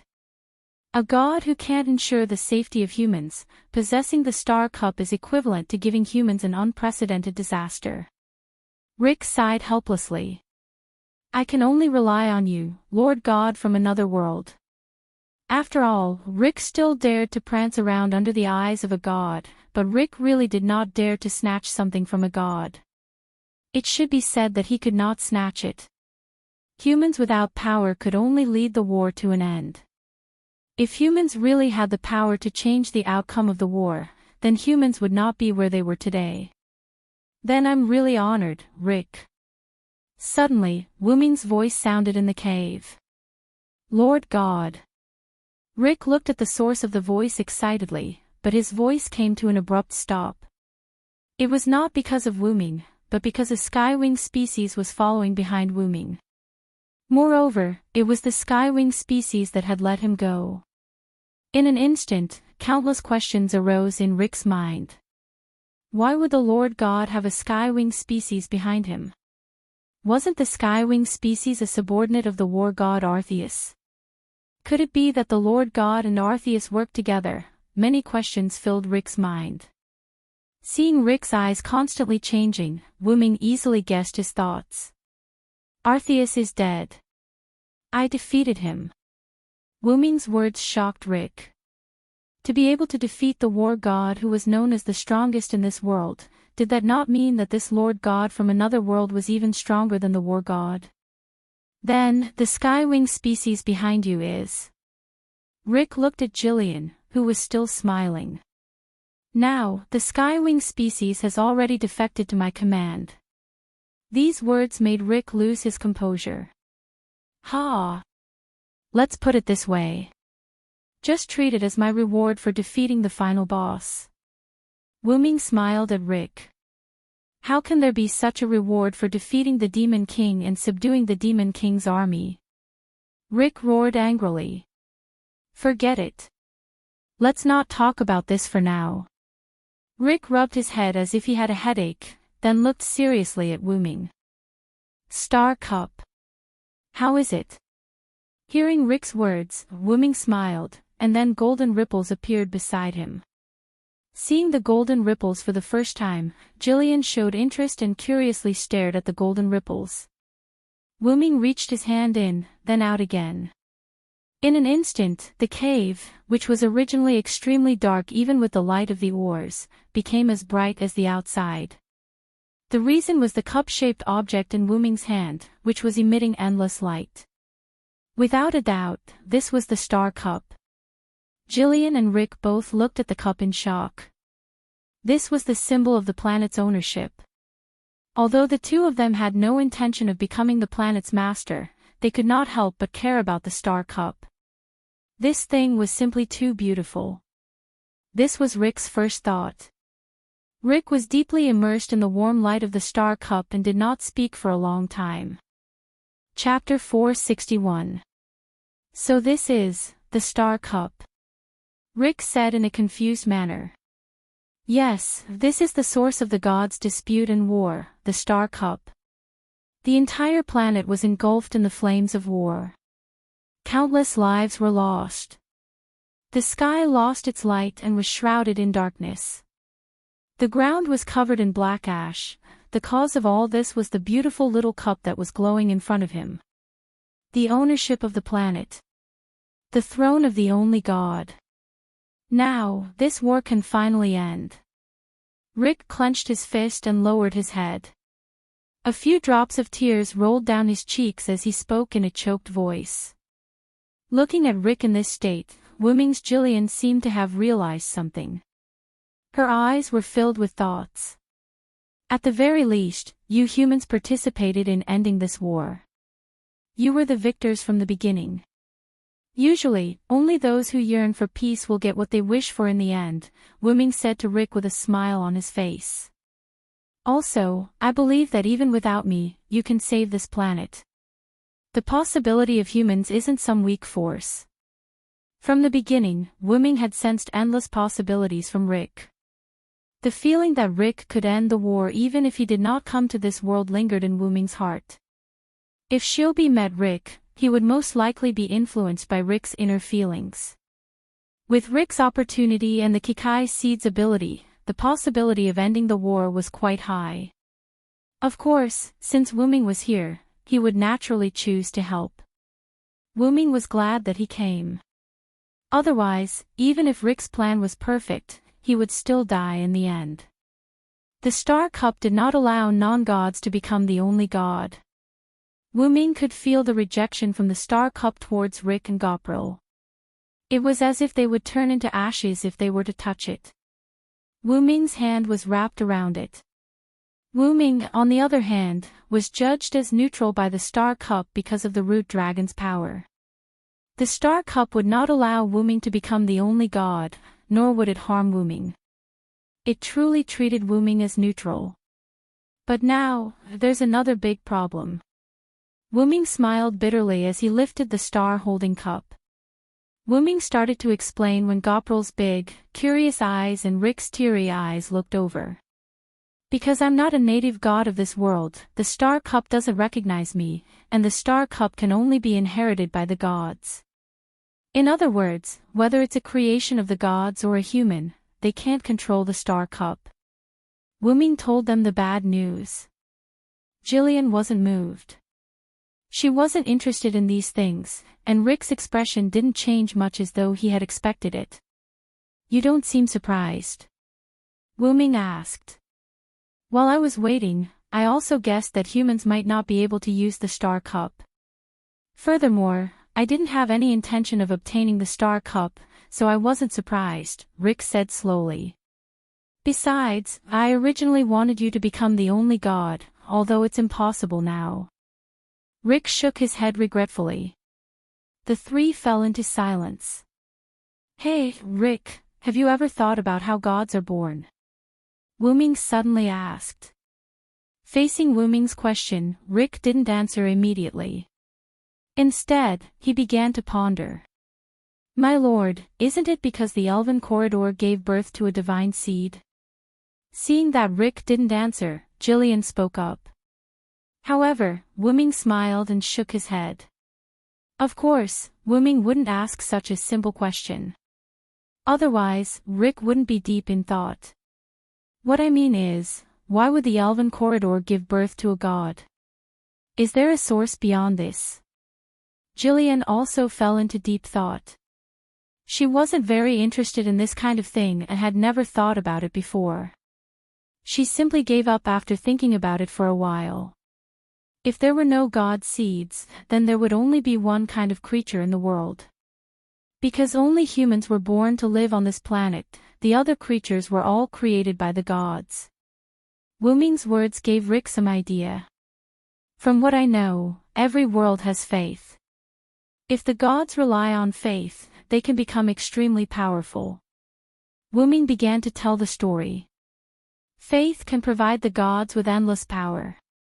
The more people believe in the gods, the more powerful the gods will be. However, once the believers disappear, the gods who rely on faith will instantly fall to the bottom. This was basically the reason why the gods in the Type Moon world retreated. People began to understand the magic that could only be used by the gods, and it was Solomon who created the magic.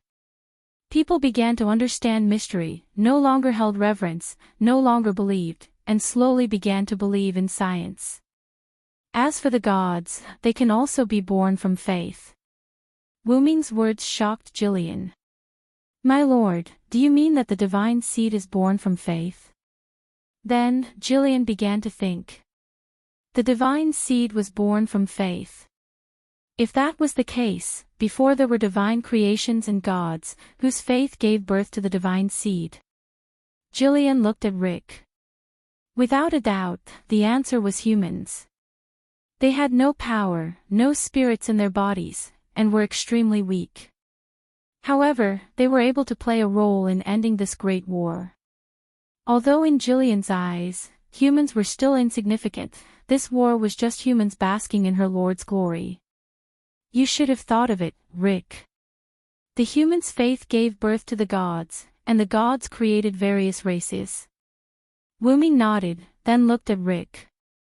The forest god, the forge god, the war god, the doubt god, the ocean god. All the gods had their own duties. The war god was born from war, hatred, and blood. The forest god was born from nature, greenery, and plants. The ocean god was born from the ocean, various gods, and so on. Ah! Of course, I have thought of it. The thoughts of the foolish ancestors turned into a disaster for their descendants. How ironic. Rick clenched his fists tightly. At this point, he finally understood everything. Why were humans different? Why were humans without any special characteristics? Why were humans without gods?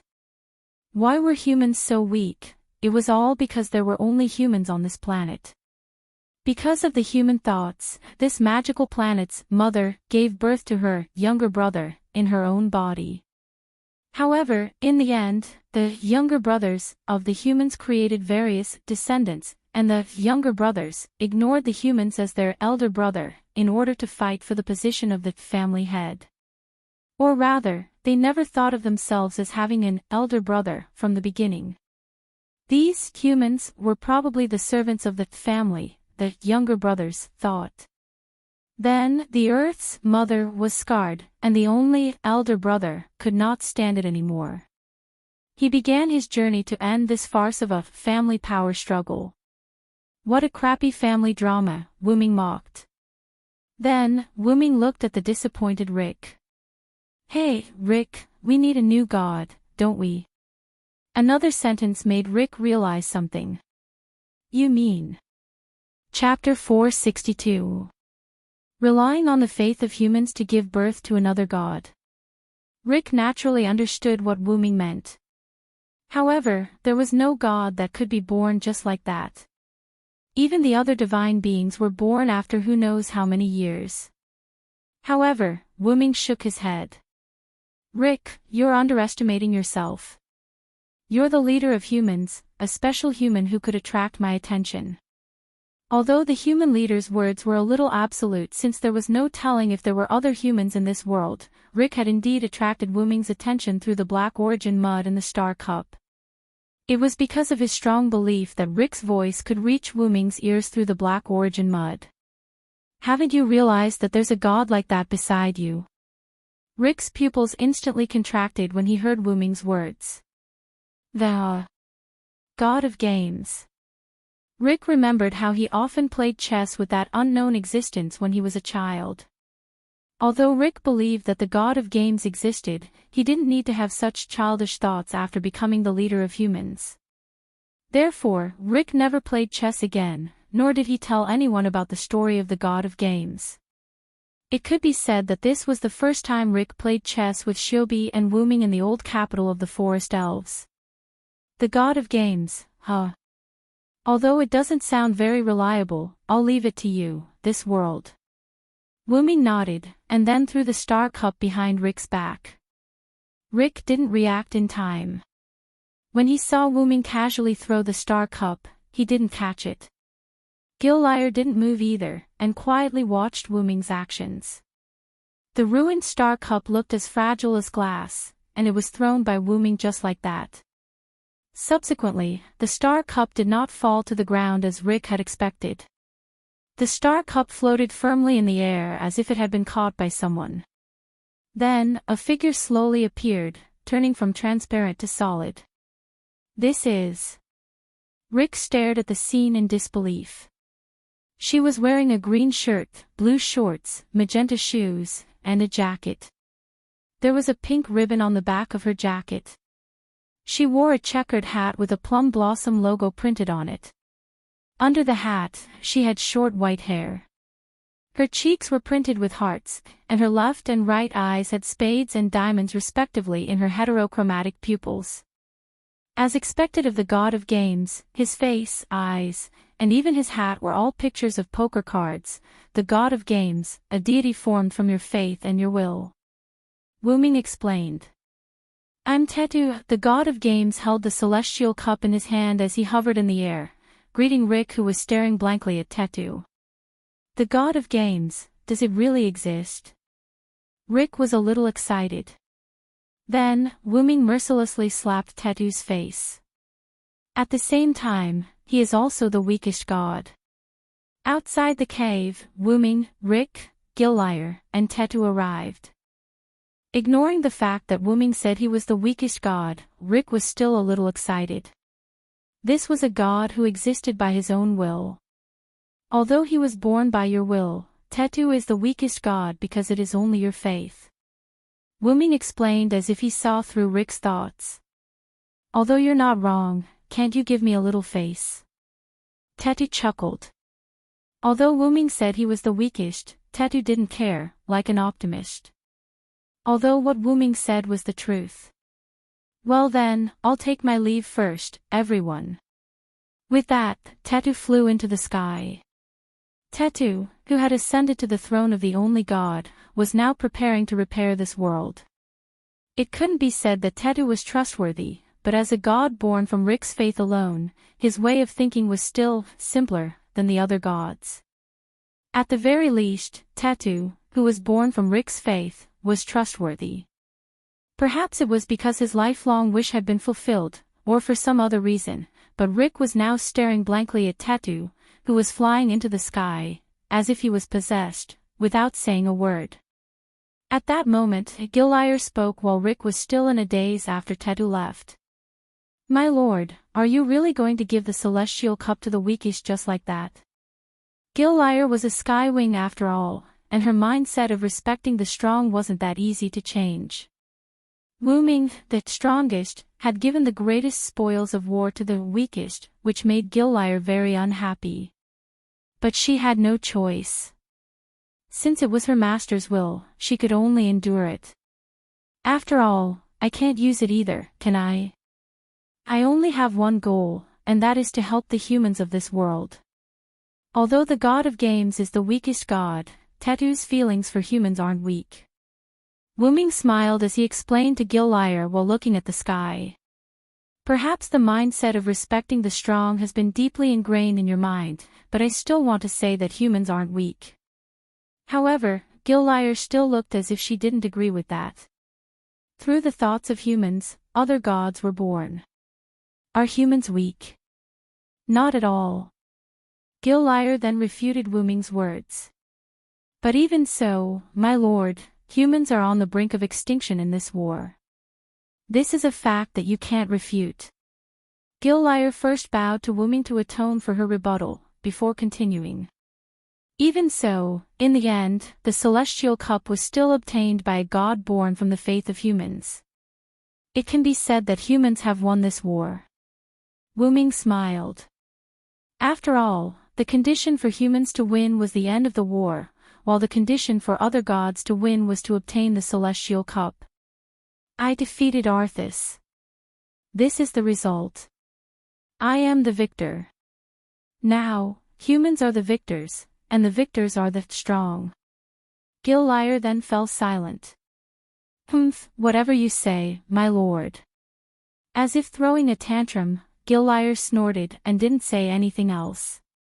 Wuming looked at Gillyre with a bitter smile, then said with a smile, "Well, you still have a long way to go in terms of understanding humans.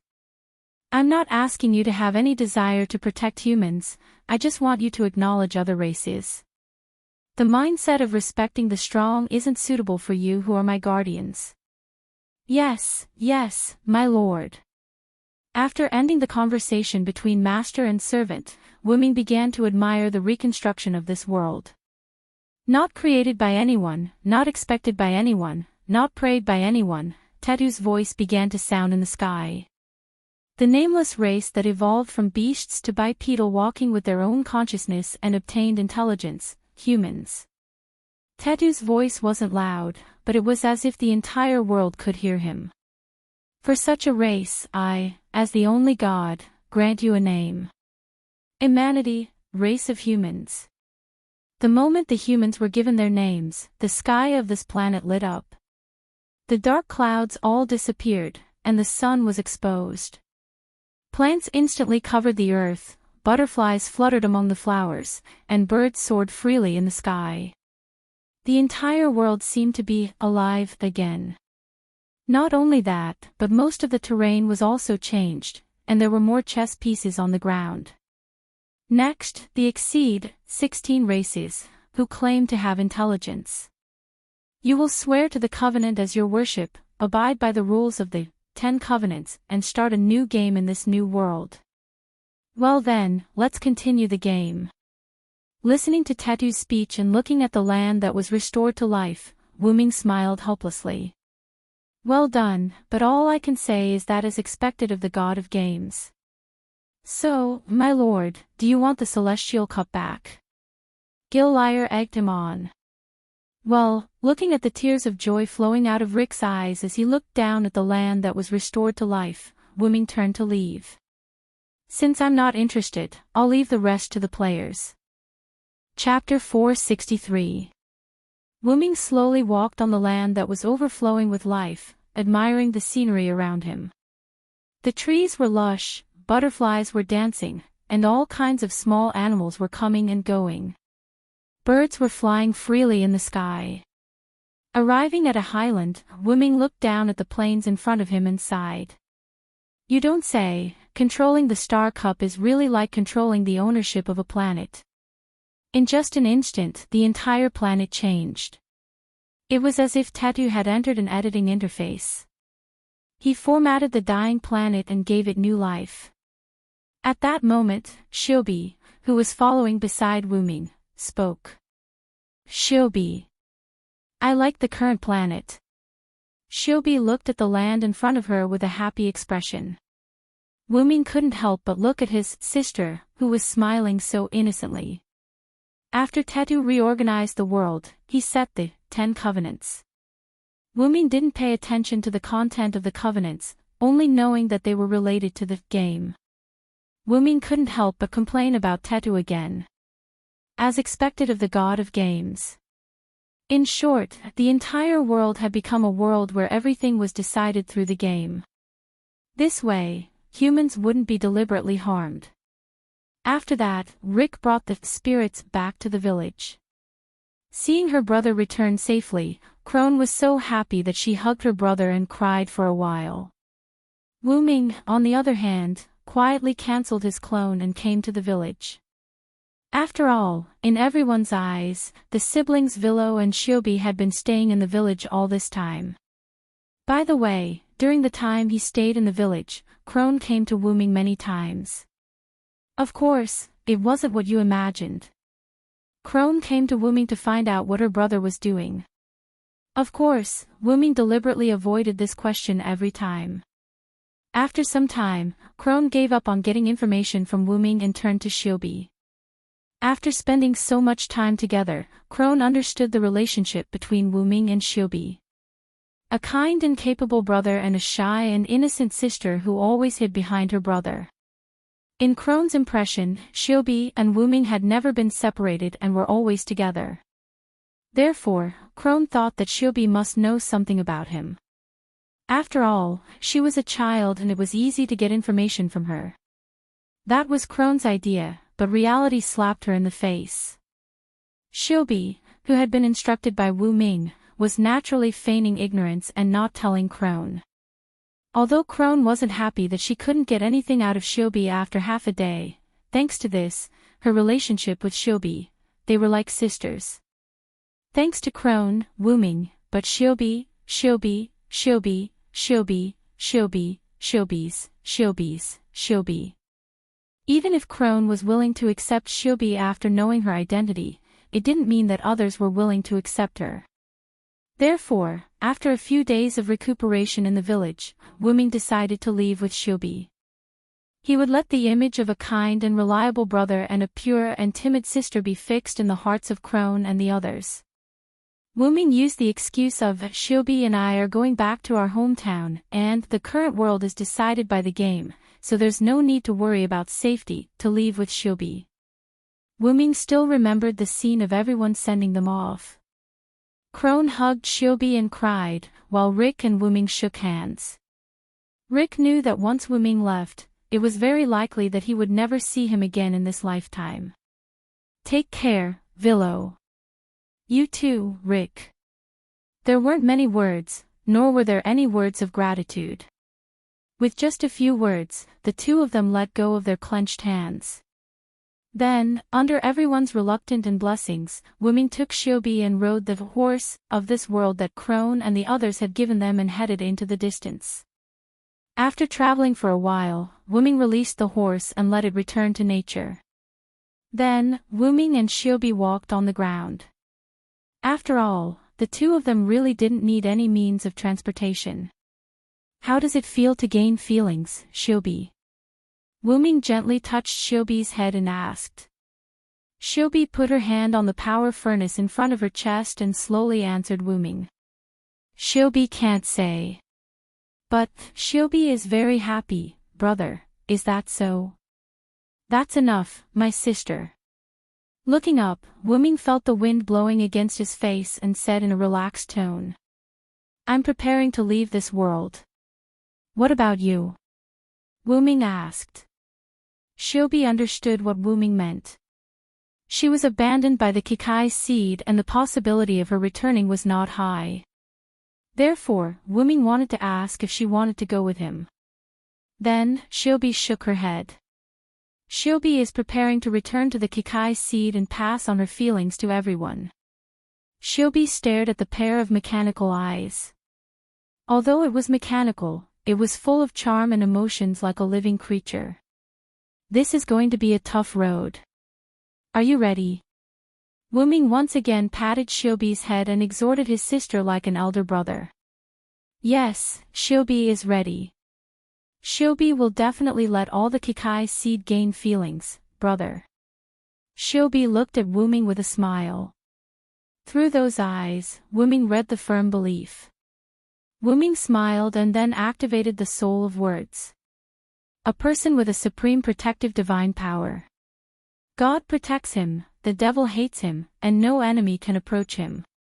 He is like a fountain of vitality that constantly surges, granting the world equal protection. Then, through his hand that had yet to move away from Shiobi's head, Wuming transmitted his protection into Shiobi's body. Feeling the increasingly powerful power in her body, Shiobi was at a loss. Wuming continued to increase the power of the protection. About half an hour later, Wuming stopped the protection. With this protection, even if Arthas revives and uses a divine strike, it will be enough to withstand it. Wuming let go of his hand that was touching Shiobi's head. Then, Wuming half squatted down and looked into Shiobi's eyes. With your brother's protection, you can rest assured and do what you want to do, Shiobi. Feeling Wuming's power in her body, Shiobi touched the core on her chest and said, "Brother, do you still have the thing that Shiobi gave you?" Shiobi asked. "That metal ball, right? How could I have lost it?" Wuming smiled. Then, he activated the golden ripples beside him. Wuming reached in and took out a fist-sized metal ball. He handed it to Shiobi. Shiobi took the ball and placed it on her chest. Then, the ball seemed to come to life and emitted light. Shiobi's core was visibly split into two, and half of it was sucked into the ball. Then, Shiobi removed the ball and handed it to Wuming. Shiobi has your power, so the core no longer restricts Shiobi. Shiobi has divided the core into two, and half of it has been stored in here. Brother, carrying her is like carrying Shiobi. But Wuming hesitated. Logically speaking, as long as the core of the Kikai seed was not destroyed, she was not dead. Shiobi had given half of her heart to Wuming. This made Wuming feel flattered. This was simply putting her life in someone else's hands. Brother also said that the world is not dangerous now, and I believe in my brother. Shiobi looked at Wuming, her eyes full of expectation. She believed that Wuming could protect Shiobi's core. This was what Wuming read through Shiobi's eyes. Give me their heart, I will never let it go for the rest of my life. Shiobi too, with your brother's power, Shiobi will not let go of your brother. The wind blew, brushing the grass on the ground. The sun shone gently on the brother and sister on the ground.